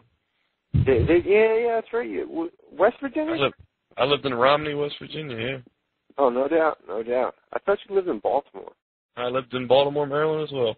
Oh, no doubt. Lived in New York, lived in Florida, lived everywhere. I know, you've been all over. See, I just got, I've never lived in Florida. I mean, I've been to Florida. I got family that lives in Florida, and then I lived in Colorado for a little bit, and then, You're moving to Florida, so. Yeah, I'll be moving to Florida in a few months, actually, man. That'd be a good time, man. TNA, all that good slap stuff. you around a little bit? No, I'm just kidding. Not yet, no doubt. TNA. I know that's kind of a far drive. What is it, like a 3-hour drive from? 3 or 4. Yeah, 3 or 4. But that's not a big deal. I'll go down there. You know, at least for a Tuesday taping. Well, maybe not because they have a show. I can always do the show on the. In the car on the way back. You do it on the cell phone anyway. It doesn't make a difference. Yeah, no, that is one change that we had to do with the new feature. Some of you guys may have noticed. It might sound like I'm coming through on a cell phone. That's because I am. I don't get to use my not you. You sound good, man. No, it's just I don't do it on a cell phone, so. Oh, yeah, no, you're doing it through a headset. I used to have my Jim Ross style headset that I could sit here and do it, but I'm on a cell phone now until we can get the. I think it's my internet connection or something, but until we can get that worked out, I got to do it from myself. It's not a big deal. Speaking of Survivor Series, we had a legit sellout at the Joe Louis Arena in Detroit, Michigan. 16,685 fans that were in attendance. That was the official number, courtesy of the Joe Louis Arena box office. And I believe they also announced that on the pay-per-view. One of the announcers noted it. Randy Orton, he came down with a cold sometime late last week, and it carried over into Sunday. Not that bad. I mean, Sunday was kind of the end of it. Monday, was able to work, was able to go out there and win the Royal Rumble anyway, so it wasn't a big deal. But they'd come down with some sort of a cold last week and worked through it. We talked about Santino's record at the Royal Rumble. 1.9 seconds was the official time. There's some backstage Royal Rumble news for you. What else? Hey, let's some more news here. Big story that I broke on Monday night, actually Sunday night, right after the Royal Rumble. Steve Austin had his eyes set on Ric Flair. You know this. Steve Austin's going to be inducted. He's the main headline attraction at the Hall of Fame this year, 2009 Hall of Fame. Do we have any other names? Do we have any other names besides Austin and Cowboy Bill yet? Cowboy Bill Watson, and last week I exclusively noted here on WZR Radio that Terry and Dory Funk will both. And both of those guys, they did a Google search. Can't remember the exact date, but they have both. I know last week he said something. What was it, Dory? Dory had never been in WWE. He has been in WWE. He has worked for WWE. I said that? Yeah, last week. Last week you said you weren't sure, but Yeah, last week, I'm telling you, on the archive, last week you said something you weren't sure if Dory had ever been in WWE or had ever worked in WWE. You said you were sure on Terry, but there was something about Dory that you weren't sure about. No. I know Dory's trained a bunch of people. He trained Kurt Angle and Lita and a lot of people that ended up at WWE. I didn't know if he actually worked there. Yeah. I mean, as far as when it became the WWF, like, you know what I mean? Yeah, no, but well, nonetheless, I mean that's the four names right now. With you've got Austin as your headliner. You've got Cowboy Bill Watts. Yeah, a bunch of rednecks, no doubt. But anyway, the story that I'm getting at here is Austin wanted Flair to induct him. We talked about it last week. With Flair is kind of seen as an outsider now. You know what I mean? And Vince made the call this past week to have Flair not induct Austin into the Hall of Fame. And he's been invited. They're going to invite him there nonetheless. Anybody can show up, And of course it's Ric Flair. There's not major heat here, guys. It's not anything, Rick and Vince still keep in contact. It's just not anything major. I think that, they did a big thing for Rick last week or last year, you know what I mean? And to bring him back this soon with Austin there, I think they wanted to kind of keep Flair out of the spotlight right now and really put the spotlight on Austin. So they're going to have Austin, try to find somebody else to induct him. One thing that's interesting is I can now confirm that Jim Ross is confirmed to be inducting Cowboy Bill Watts. So unless Jim Ross were to induct two people, he's not going to be inducting Austin, who would obviously have likely been Austin's second choice.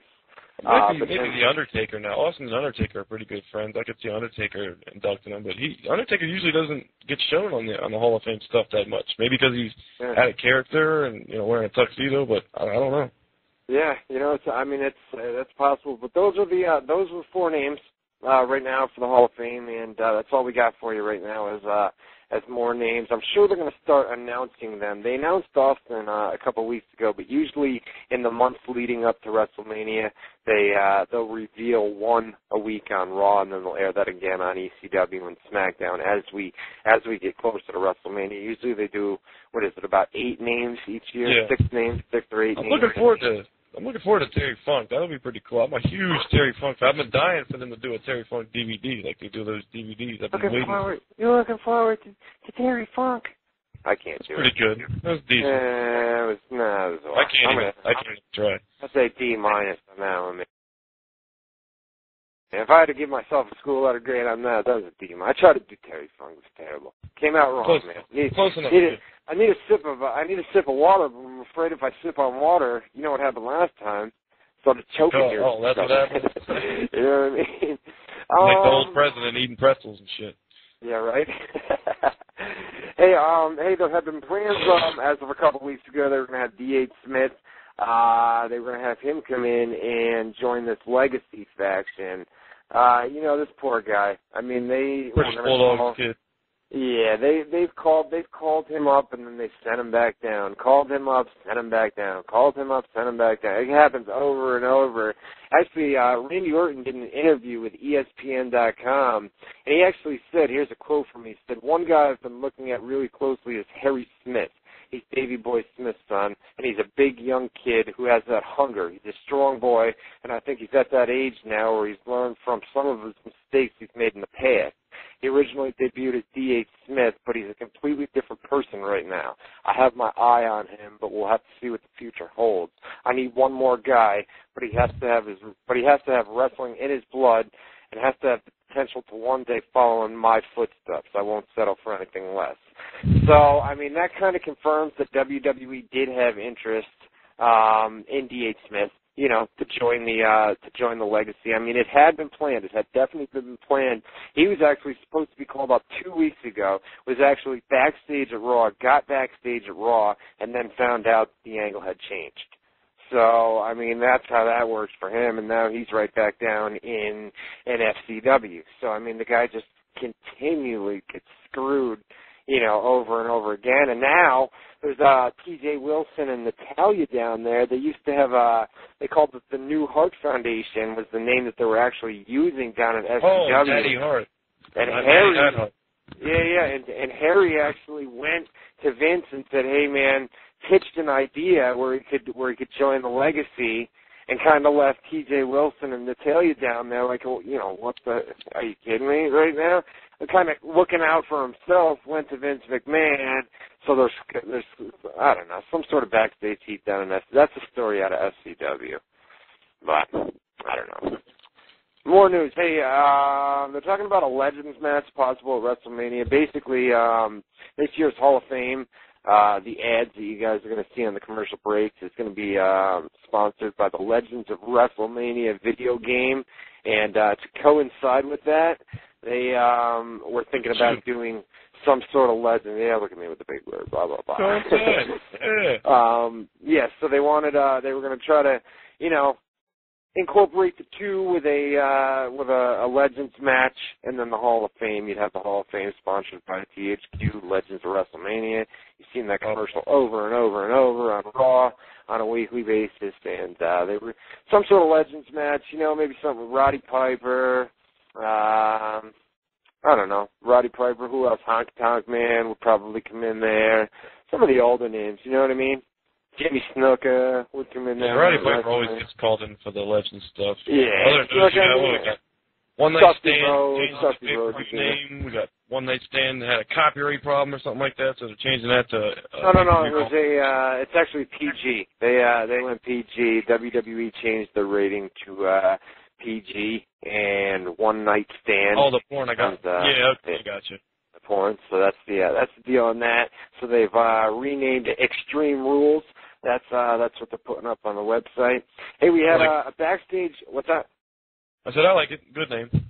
Not bad. Extreme Rules works. I mean, it's ECW. ECW's terrible now. You know what I mean? Hey, we had it's like a theme name. Like, you know, Royal Rumble is a Royal Rumble match. Extreme Rules will probably be a whole night of, you know, no rules matches and stuff like that. So. Yeah, we'll have to wait and see. That's in June. That pay-per-view's in June. Hey, Dave Meltzer, Wrestling Observer Newsletter, reports that Jeff Jarrett and Booker T had an argument. Nothing big here. Basically, he says that Booker was upset that Jarrett wouldn't give him freedom to tweak an angle that had been written up a couple weeks on Impact. Jarrett eventually wound up just throwing up his hands and saying, "Screw it, man, screw it. You know, do whatever you want." Yeah. You know what I mean? Not trying to piss off any of the top talent. He's kind of known for here. Yeah, he is known for that. I mean, guys that you talk to in WWE, I've heard in the past that he's known for, you know, what they call superstar fits. You know, backstage, where if he doesn't get something his way, it's either Booker T's way or no way. And sometimes, you know, creative comes up with an angle for you, and you got to take what they give you. And sometimes Booker feels that he's kind of above that at certain times, from what different people say. But nonetheless, I mean, everything was smoothed over, and there's nothing more to that. Just a little blow up backstage, and you know, stuff happens. Hey, Ring of Honor signed a new TV deal with HD Net. The MMA channel. You know, details aren't known yet. From what I've heard, though, guys, it's going to be not a live weekly. It's going to be not live, but it'll be a weekly TV slot. You will have a 1-hour weekly TV slot. Not sure about the day, but it'll be a 1-hour show on HD Net. Will it be like highlights and matches? No. It's gonna matches. They're gonna tape. I believe they're gonna tape matches at house shows. They're gonna use HD Net's cameras to do the tapings. I'm asking you, is it going to be like storylines on the TV show or just matches? Is it going to be like a SmackDown, basically, where they just tape It'll be a storyline-based show, a 1-hour storyline-based show. Kind of like when TNA started out, they had a 1-hour TV deal. It's going to be like that, just on HD. TNA started off with pay-per-views, but okay. Yeah, on the Wednesday night pay-per-view. That's true. There was Ring of Honor wasn't going to take the deal at first. They had really thought about it and said, you know, is it too soon? Is it too soon to go and take a TV deal? Because, I mean, you've got to impress. You know what I mean? They're HD Net, though, I mean, you can't have, you got to order that channel. Like, I don't even have HD Net, and I've got an HD TV, so. You know, I was thinking, I saw that. I was over at Dan's house, right?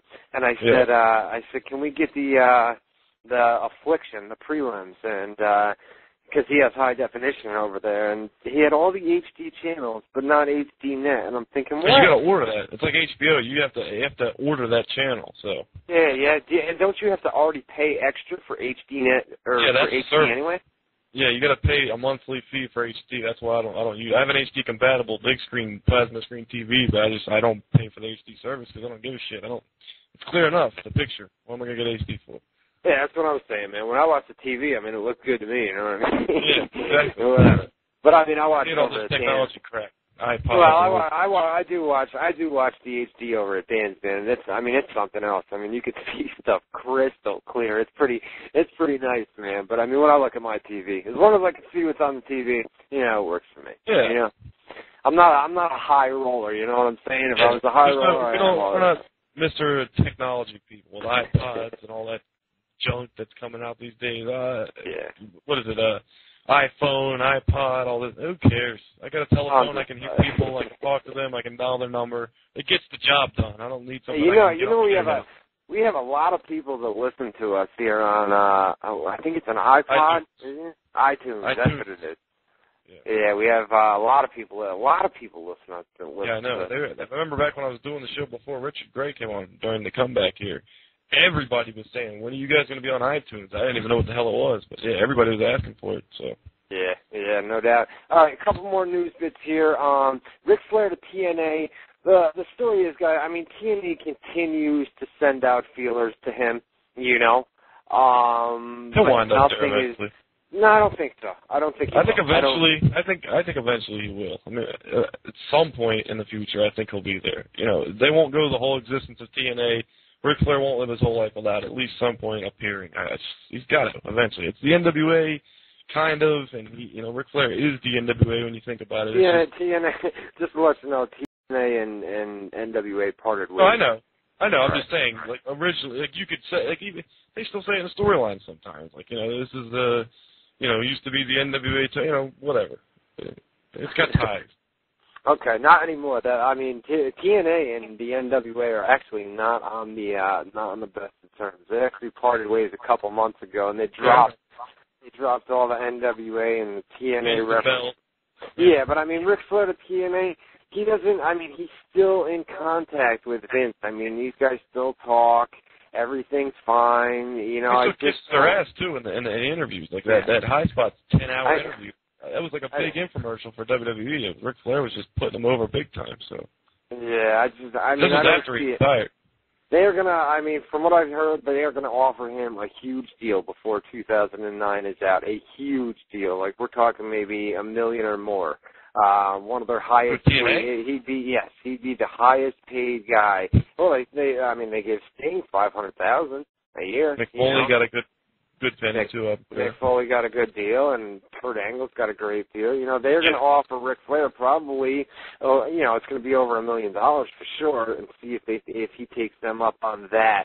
I don't have the $1 million figure confirmed, but if Sting's getting $500,000, you can bet your ass that Ric Flair is going to be getting more than that. So I would put it around $1 million because they want to make him an offer that he can't refuse, where he feels that he really, got it. Yeah. So they'll have to wait. We'll have to wait and see what happens with that. One interesting note is Reed Flair is going to be teaming with his brother David Flair in a series of tag team matches on the independent circuit. One of those promotions is Millennium Wrestling Federation in New England, and Ric Flair is actually going to be in his corner. So there's going to be more appearances where Ric is going to continue to go and work in these high school gyms. Didn't he already do that? Because he actually talked about it on the High Spots interview. He was talking about how he worked a show with his kids.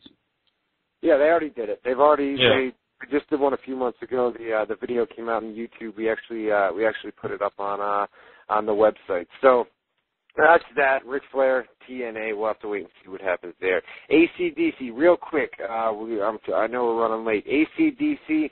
They are going to appear at WrestleMania 25. That will likely be the official theme song of WrestleMania as well, an AC/DC song, not song. I'm not exactly sure which I almost did it again. Which song it's going to be. But nonetheless, AC/DC, they are going to play at WrestleMania, and that will be your WrestleMania theme song. Whatever that is remains to be seen. I'm sure we'll find out here after, right after No Way Out, or actually probably within the next couple of weeks. Yeah, after No Way Out, that's when they'll really start the hype for WrestleMania. Rey Mysterio. You know, AC/DC is like English people or British or Irish or something with the accents and everything. I didn't know that. I heard them on Howard Stern the other day. Are they? Yeah. Like United Kingdom or yeah, British? Yeah, no doubt. No, I didn't know that. No, I didn't know that either. Rey Mysterio signed a new contract with WWE. We talked about this last week. 3-year deal with a two-year option. One last thing, Shannon Moore to TNA. He was actually in Charlotte, North Carolina at the Genesis pay-per-view backstage, met with management. Jason Powell actually reported that. Met with management backstage, and, Jeff Jarrett's a big fan of him, always has been a big fan of him. But you got to remember the people in TNA that they still got some bad feelings over his decision to leave TNA for WWE, jump ship. He actually wasn't under contract. WWE snatched him up, signed him to a deal, and he left TNA. Then he shows up in Charlotte looking for a job now that he got fired from WWE. So some people feel that, it's kind of, should you really come back this soon? I mean, you just got fired for WWE. There's a little bit of resentment there, the way that you jump ship and jump ship over to WWE the first time. One last thing here, Hulk Hogan.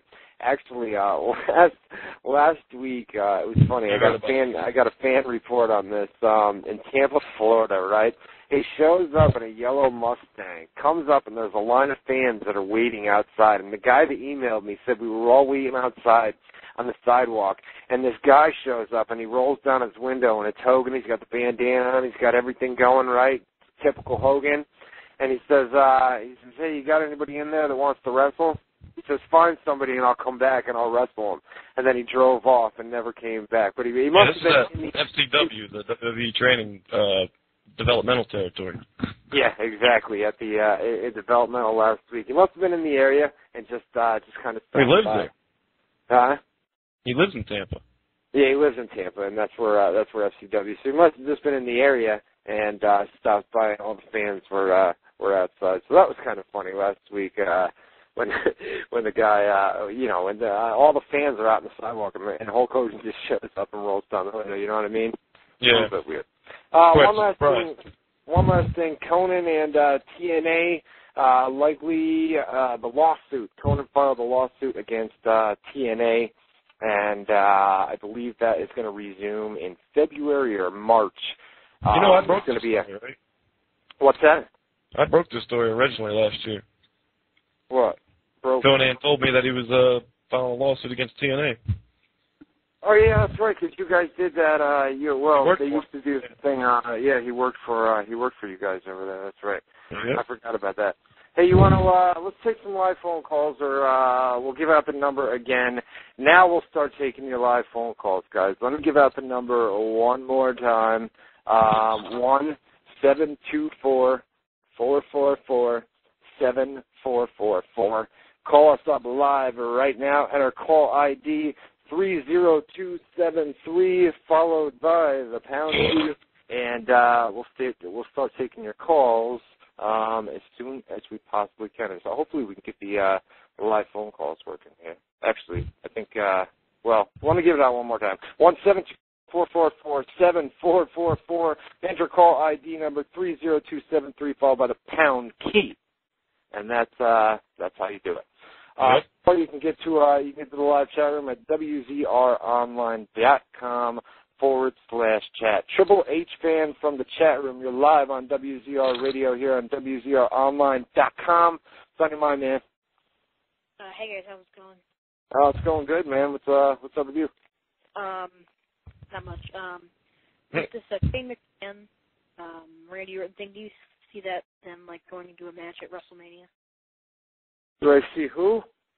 Shane McMahon and Randy Orton. Randy Orton and who? Shane McMahon. Oh, Shane McMahon and Randy Orton.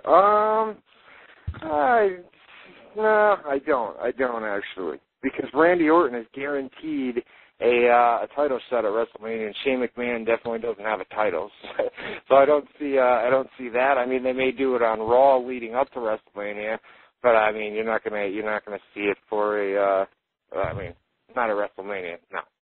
Shane could be like a special guest referee in the match or something. You never know. Yeah, that's possible. Well, yeah, Shane would be. Who would Orton face? Orton versus the champion. Hello? Yeah, and then Shane would try and screw Orton over in the match or something. Yeah, who knows? Maybe. Here's guest 206, man. Got to get yourself a username, man. You're live on WZR Radio here on WZROnline.com. What's on your mind? Hey. Hey. Yes, I'm just calling. Do you have anything to know about Gail Kim? Gail Kim, that's an interesting question, man. I haven't heard anything. I know that she's still on the road with WWE. She travels with them on a weekly basis. She hasn't debuted yet. I would say, she's in the same boat with Christian. I mean, we're having a hard time trying to figure out when these guys are going to debut, both of them guys. But I would say Gail is. Her return is just around the corner for. They should have had Gail Kim come in and do something with Victoria, like she's ended Victoria's career or something like that. Give her something to come in on. I don't know. It would have been something. Right, they definitely should have done something much better with Victoria. I thought the way that they sent her out was not good, man. I mean, it was the wrong way to do it. She's been there. We talked about that last week, man. She's been there for a long time. It's just, she should have been. She was one of the first angles you had here on the show. That was your beef with William Regal and Victoria. Where's no panties? That was your little catchphrase back in the day. Caller from Northwest Arkansas. You're live on WZR Radio here on WZROnline.com. What's on your mind? Oh, sorry, I didn't actually have a question. What we have is a big storm over here in Arkansas, and power's out everywhere, so I'm just calling the phone to hear the show. Sorry, I don't actually have a question. Sorry, I just wanted to hear the show. He wants to be put on hold to listen to the show. Well, all right, we'll put you back on hold, man. I heard about that. You guys, that's cool, man. At least he calls up, man. You know what I mean? He calls up and he still gets to listen to the show from Arkansas. Caller from Cali, you're live on WZR Radio here on WZROnline.com. What's on your mind? Hey, I just wanted to ask you guys, who do you guys see as possible participants in this year's Money in the Bank match at Mania with all the title pictures that are kind of going to play for this year? Good question, man. Good question. They actually aired a long video last night on Raw, which kind of highlighted different aspects of WrestleMania, but the main highlight at the end there was the Money in the Bank. So I do know that they are going to do that match this year. As far as participants, I would say, somebody like the guys that get lost in the shovel, maybe somebody like Shelton Benjamin, Kofi Kingston, guys like that. I think obviously Matt and Jeff Hardy and Edge and all those guys are going to be they're going to be toned up. Whoever's live on the air. It's the caller. He's in the chat room, so you got the gecko. You got to hang up on him, man. Oh, well, I already told JMK to hang up. I thought he did, man. I guess not. Whatever, but anyway. Well, let me ask you this real quick. When's Mr. Kennedy due back? Because I could see him going in and winning it and getting the title shot with the briefcase or whatever. Yeah, that's very possible, man. That's very possible. Mr. Kennedy's actually supposed to be back in February. He's going to be matched up again. Well, yeah, no doubt. He'll be another one. He'll be matched up against the Big Show on house show events here in the coming months. So stay tuned for that. I mean, he's another guy. Like I said, Shelton Benjamin, maybe Carlito. Throw him in there as well. Unless they do a tag team, like a tag team battle royal or something before WrestleMania goes live on the air. Maybe something for WWE.com. They do something like that. Yeah. Nonetheless. I think the Money in the Ladder match, I think it's going to be, you'll have some mid-card guys, but there'll be that one mid-card guy that when he does win, he's a guy that you can go on and you can push and give him that eventual title shot. You know what I'm saying? So, yeah. although like a Shelton Benjamin may be in there, do they have confidence if he wins? Is he going to go on and be a former champion? I don't think so. Not in a guy like... Maybe Christian will be in there. If he's not going to be in the Hardy Edge angle, maybe they'll put him in the Money in the Bank. Yeah, and other people said that he could be a mystery guy in the Elimination Chamber match. I don't really agree with that one. I think you're going to have all your names in the Elimination Chamber. I think they're going to. It would be bad if he was a mystery name for the Elimination Chamber and he didn't win the title. You know, that wouldn't be a good way to bring him back. I don't think. You know. Yeah. I think we have a live caller. Derek O from the chat room is live on WZR Radio. What's on your mind, man? Well, I just have a question or a thought. A couple years ago, in like Attitude Era, we have Stone Cold Steve Austin beating up Mr. McMahon every week, giving him the stunner. I don't get what's the difference. What's the big deal with Randy Orton punting him in the head one week, and it's all a big deal now, like he's the big bad guy. Well, I mean, it's a way to push a guy. I mean, you got to. Everything right now is centered around Randy Orton. I mean, you can clearly see that Randy Orton is their top guy. I mean, he's the one guy right now, you know what I mean, that they are giving him the torch, and they're just letting him run with it, man. I mean, Vince definitely sees something in this guy, and to have him punt Vince McMahon, I mean, they used it as a way to get the Steve Austin over. I mean, when Steve Austin first came in, they did Steve Austin McMahon. That got Steve Austin over huge. Look at Randy Orton. Randy Orton does the same thing, attacks his boss. I mean, it's just the way that you're taking a young guy. When you guys talk about building young stars, how do you build young stars? Look at John Cena. Look at Randy Orton. These are young guys that came straight out of OVW or straight out of FCW, and now are top guys in the company. You know what I mean? And this is just the way. Do you agree with that, Boone? This is just the way. Not only that, but they're trying to get over his kick to the head. They've been doing that for a while. Like before, when Orton first came in, they played over the fact that he was a legend killer and he would always kill the legend. Plus, Mr. McMahon took the kick hard way, so it looks cool, and it's just a good angle. What are you going to do? Yeah, no doubt. Hey, you want to get back into to a little bit of news, or do you want to run down? You want to run down to UFC and MMA? I mean, I got a lot more news that we could do, or we could run down a little bit more WWE news. It's up to you, man. Because we don't have many callers right now. Unless you guys want to keep calling in, we'll do it. We just took like the 5 guys that were in queue. We got rid of them, and then we got to let it queue up again. You know what I mean? It kind of took them quick, man. I should actually keep these guys on a little bit longer. You know what I'm saying? Yeah, but then you got one guy who wouldn't turn his speakers down. This last caller needed to blow his nose in the worst way. So. Yeah, guys, when you guys call up and then you hear us when the little lady comes on and she says your mic is unmuted or you're unmuted, just turn the speakers down because we can hear everything that's coming out of your speakers. You know what I'm saying? Guys, you can get in the live chat room at WZROnline.com /chat. Lots and lots of people in there tonight, and you can call us up live at 1-724-444-7444. Enter call ID number 30273, followed by the pound key. All right, a couple more news and notes here, and then we'll run down MMA, UFC, and a bunch of other stuff. See, I told you, we have plenty of time, man, plenty of time.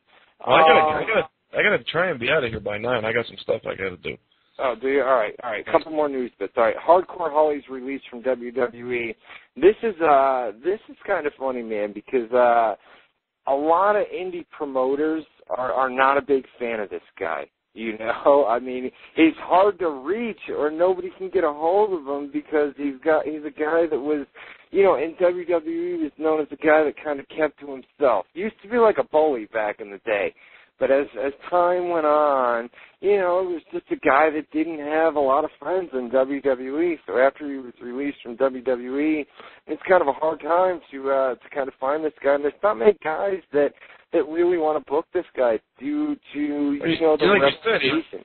He's a big bully, too. And, I mean, he had that incident where he beat the hell out of that kid on the Tough Enough reality show. Like, literally, he shot on him in the match. And he's a mean prick, basically. Yeah, exactly. And a lot of indie guys are smaller guys, so they bring Bob in, and he's going to treat these guys, he's just going to beat them up all over. So a lot of indie promoters don't really want to book this guy, man. They really don't want to bring him him in. Speaking of released talent, Ring of Honor has actually shown some interest in a few of the released talents from last week. I'm not going to give you any names yet until I can confirm them, but some of the names that were released last week, there has been some interest from Ring of Honor. Victoria, we just talked about her. It remains to be seen right now if she goes to TNA. She may have a no-compete, which could be 90 days. She said that she's not going to do any shoot interviews or anything like that. She will. So, yeah, well, I don't know. I don't know about it. Nah, she seems like she's really, I've seen a lot of blogs from her, and I don't think sure they'll offer her money to do it, but I think she's the type of person that's not. She's not a mark. She's hell bent on she's not going to do any shoot interviews, and if she's not going to do that, leads me to believe maybe she doesn't want to burn a bridge with WWE or Vince. So I don't know if she'll be in TNA, but TNA, they want to improve their women's division. I mean, they've been looking for people for the past few months here, so. You know, we'll have to wait and see. I mean, they're gonna send out feelers, and they're gonna make a run for sure. We'll just have to wait and see if they can come to any sort of agreement. Sting rehabbing a knee injury. He's working through it right now, but he doesn't tell people. He doesn't tell people about it. He's kind of a guy that keeps quiet, kind of like Kurt Angle. Doesn't let people know how bad a shape he's in physically. And, you know, as it stands right now, it looks like TNA, or it looks like 2009 is going to be, that'll do it for Sting, man. I don't think he was, I actually know that he had debated whether he was going to come back to TNA in 2009 or not. And they agreed on some sort of deal, worked something out, but I think at the end of 2009, I think that's going to do it for Sting. That's about it, man, for the WWE news, man. You want to let's talk about UFC here real quick, and then we'll get on out of here, man. We'll talk about MMA, but nachos. MMA, yeah. I think I'm gonna have nachos tonight. Sounds good. I think I'm gonna eat some nachos. Yeah. Yeah. Go ahead. Eat nachos. I don't care what you do. What are you I think I'm gonna eat some nachos. It sounds good right about now. Sounds like you're gonna eat them now. You're gonna eat nachos now on live radio. When we're done. Sounds like a good snack. Affliction Day of Reckoning was this past Saturday night at the Honda Center in Anaheim, California. It was put on by Golden Boy Promotions, Oscar De La Hoya's promotion, the Affliction T-shirt clothing company, and Donald J. Trump. The main event of the prelim card, like I said, the prelims aired on HDNet, which is the company Ring of Honor just signed with. The main event was Antonio Rogerio Nogueira, twin brother of the UFC, former interim heavyweight champion. He defeated Vladimir Matyushenko in a rematch from a few years ago via technical knockout in round 2 from strikes. The opening match on the pay-per-view which is a Affliction pay-per-view, was Paul Buentello against Baby Fedor, Kirill Sedelnikov. And he was Baby Fedor. He got the tagline. He's supposed to be the next Fedor, but he did not look like it in that fight. As you predicted, you said Buentello was going to take it, and he did. And he knocked him out in round 3. The doctor stopped it and didn't let him continue. So and it was a good fight. I don't know about this Baby Fedor, man. Why Baby Fedor? I don't know. He trains with him, and they say he fights a lot like Fedor, and they just expected him to be the next coming of Fedor, so they call him Baby Fedor. But he didn't look like it. Well, I thought that Buentello, is it? Buentello. He was so much bigger. He just, almost like a beer gut, though. Did you see it, man? Yeah. It wasn't anything, not like real good physique or anything like that, but I just thought he was bigger in size, and I don't know. It was a good fight, though. He's a gatekeeper kind of fighter. If you can beat this guy, you're pretty good kind of thing, so. Yeah. Dan Lozon, actually, this was the pay-per-view opener. I don't know why it's backwards. Dan Lozon defeated Bobby Green via submission, rear naked choke at the very end of round 1, 4:55. Of round 1. That was a good fight. Bobby Green took the fight on 1 day's notice because Chris Wardesky couldn't do the fight due to illness or something. So Dan Lozon defeated Bobby Green, but Bobby Green looked really good. There was some controversy in the match with some low blows, 3 of them to be exact, and Bobby Green was kicking his ass the whole fight and eventually got caught in submission near the end of round 1. So Dan Lozon took that one. Reminds you of Brock Lesnar kicking Mir's ass all over the place, man. And then at the end, bang, tap out. You know what I'm saying? Well, that was like a 1 minute thing. I mean, this went 4:55, and the rounds are only 5 minutes. I mean, it went damn near to the end, and the kid almost survived, but you know, he had to tap out or go unconscious, and he chose to tap out. So. Yeah. Babalu defeated Sokashu via submission and a Conda choke, which is a Nagara special at 2:36 of round 2. So Babalu moves on, and there's talk of a possible Babalu versus Tito Ortiz fight if Tito Ortiz does, in fact, sign with Affliction. I should mention, too, Tito Ortiz did commentary during Affliction, and he did the post-fight interviews in the ring, and every single time he did an interview in the ring, as soon as he stepped foot in the ring, the crowd just shit all over him. It was terrible. And he wasn't good at doing the interviews either. He was stuttering and stumbling his words, and it wasn't pretty. You know what the funny thing is that event was held in Cali, which is Tito's hometown, you know? Yep. It's like, wow, why are these people booing the shit out of Tito right now, you know what I mean? He's a heel, man. He is an MMA heel of the fullest degree. I mean, nobody likes that guy. He saw it as a bit of a coward because of the whole Chuck Liddell stuff where he refused to fight him, and he finally did and got knocked out twice, but he just saw it as a coward, and he saw it as, like, you know, a guy who wants to be a celebrity more than a fighter and all this and that. So people don't like him, you know. Yep. Vitor Belfort defeated Matt Lindland via knockout at 37 seconds of round 1, and it was a brutal knockout. It was a huge upset for one, because Matt Lindland was like the number 2 middleweight in the world. Vitor Belfort's only fought at middleweight twice, but he knocked him unconscious, and to the point where it looked like we might have our first MMA death, or, you know, our first highly publicized MMA death. And Matt Lindland was out for several minutes. His body was like shaking and convulsed. I mean, he could not stop moving around. And they put the neck brace on him. Was going to take him out in the stretcher, but after a good solid 5 or 6 minutes, he finally got up on his feet. You know, and the crowd cheered, and he was able to walk out under his own power. Yeah, that was brutal, man. The old Vitor is back for sure, yes, man. I mean, that was brutal. And like you said, Matt Lindland, who is not a pussy fighter. He's like number 2, basically. I mean, he was out, like you said. He was done for, down to mad. They were going to take him out in a stretcher, and he refused, man. He kept saying, I'm walking out of here by myself. So, yeah, it was a good fight, man. It was awesome to see the old Vitor back for sure. Definitely, very impressive. Looked real good. Semi-main event was Josh, the babyface assassin Barnett, versus Gilbert, the Hurricane Ivel. And Barnett won via submission from strikes at 3 minutes and 5 seconds of round 3 in a fight that was spent mostly on the ground because Barnett wanted no part of Ivel's great stand-up attack. And he took it to the ground, and he just worked him over for 3 rounds and finally got him to tap out from strikes in the 3rd round. So Josh Barnett wins that one. And in the main event, we had Fedor, man. This was nasty. Arlovsky came in, and I thought Fedor hit a knee at first, but it turned out that he didn't. He just caught him with I think it was a solid right-hand shot that just connected and dropped Arlovsky down, and then and that was over. I mean, it was just that one punch. Got on top of him after that, threw a couple more, and it was done. It was done.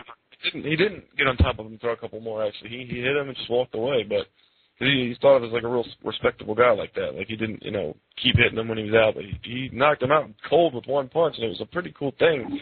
I mean, it should be mentioned first and foremost that Andrei Arlovsky, who was paid $1.5 million guaranteed for this fight, was actually what was that? Yeah, that's a lot of money. They definitely wanted that fight. You know, they didn't want Arlovsky staying with the UFC. Fedor had 300,000, dude, so it was 1.5 million to Fedor's 300,000. Believe me, Fedor made a lot more than 300,000. It's just not reported to the State Athletic Commission, so that's all they could publicly review. Because those figures, when they say the official fighter pay, those are actually released by the State Athletic, in this case, the California State Athletic Commission. If you call them up, they'll actually sit there and tell you what each guy was paid as far as what they were reportedly paid by the commission. But there's a lot of, you know, slime ball under the table, off the books money that goes, you know, flying around in these fights, and I'm guaranteeing you Fedor made more than 300,000. But Arlovsky was kicking Fedor's ass that whole fight, which only lasted, you know, 3 minutes and 14 seconds, you know, in the first round. But Arlovsky was winning. I mean, Fedor has not looked that vulnerable, maybe ever. You know, I mean, Fujita rocked him once with a lucky punch. Randleman slammed him on his head, but he quickly turned those right back around. And I mean, he did in this case too, but it was a sustained beating he was taking. Arlovsky was out-striking him, outworking him the whole fight, and he actually looked to have him hurt at one point. He was in the corner. Arlovsky went in with a flying knee, and as he was in the middle of the air, flying through the air with the flying knee, Fedor threw an overhand right, caught him in midair when he was up on, with his feet off the ground, hit him, and then boom, he was unconscious before he even hit the mat, and he was out. Surprising finish. Great show. But yeah, I'd say maybe like a B-plus show all told. It was a good show. Yeah, I'd give it an A-minus. I usually don't rate MMA pay-per-views like that, but yeah, I mean, A-minus for me. I thought it was, big fighters. I love Fedor. I mean, just a great fighter to watch. Yeah. Proved once again that he's a guy to be reckoned with. And now we've got Fedor versus Josh Barnett is our next fight, which Fedor should just walk all over if you ask me. But, I'm not asking. I say Josh Barnett will give him his toughest test maybe ever, and I don't think he'll win, but Josh Barnett could win. Don't sleep on Josh Barnett. I think Josh Barnett gets hit with one shot for Fedor, just like Arlovsky, and he's done. No, I mean, it's possible. I wouldn't be shocked at all, obviously. I mean, it's Fedor we're talking about, but Barnett is the one guy in the world right now. Especially the boxing, man. I mean, I really got to put over the boxing because that fight was great, especially coming off the Berto Collazo fight from the week before, which is just as nasty. You know what I mean? I mean, that's it. I mean, 2 great boxing fights in 2 weeks, and then a great affliction show, and then what should be a great UFC card next week, man. Not so fast. We also had the WEC, another company that UFC owner Zuffa owns, and WEC was on Versus on Sunday going head-to-head with the Royal Rumble, and they had a rematch of probably the biggest fight in WEC history. The company poster boy Uriah Faber took on Jens Pulver in a rematch of the title fight from last year, which was not a title fight this time because Faber lost the title in his last fight to Mike Brown. But yeah, this was a good fight. Didn't last long. It only lasted 1 minute and 34, but it was a great, explosive fight. And unlike last time where it went the distance and Pulver won, Faber won. Faber won quickly this time. Beat up Pulver the whole fight, hurt him with a body shot, and got him in a guillotine choke to get the tap out and the victory. And the main event was WC lightweight champion Jamie Varner challenging Donald Cowboy Cerrone, and that fight went the full 5 rounds, and Varner won and retained his title with a split decision in a fight that started off pretty good in the first 3 rounds and kind of got boring towards the end there. But all in all, it was a good show. We'll just talk about those 2 fights. If you don't like MMA, you definitely ain't going to know the other guys that was on this card. But good fights all around, good show all around, and so a good weekend of fights. Yeah, real good weekend of fights. And then we got to get out of here real soon, but we got a UFC 94, baby. Las Vegas, man. We're going to Vegas. This Saturday, MMAnews.com and Ryan Clark, MMAscoops.com, will be there covering all the fights, covering all the action, going to the official after party at BJ Penn, Studio 54. A lot of big fights on this show.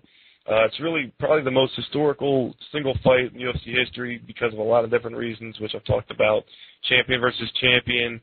First time ever that if BJ Penn wins, it'll be a guy that holds 2 titles in the UFC at the same time, which is a big deal because there's lightweight, welterweight, middleweight, light heavyweight. There's 5 weight divisions in the UFC, and if BJ Penn holds 2 titles at the same time, that means there's only 3 other champions in the whole company, So that's a big deal.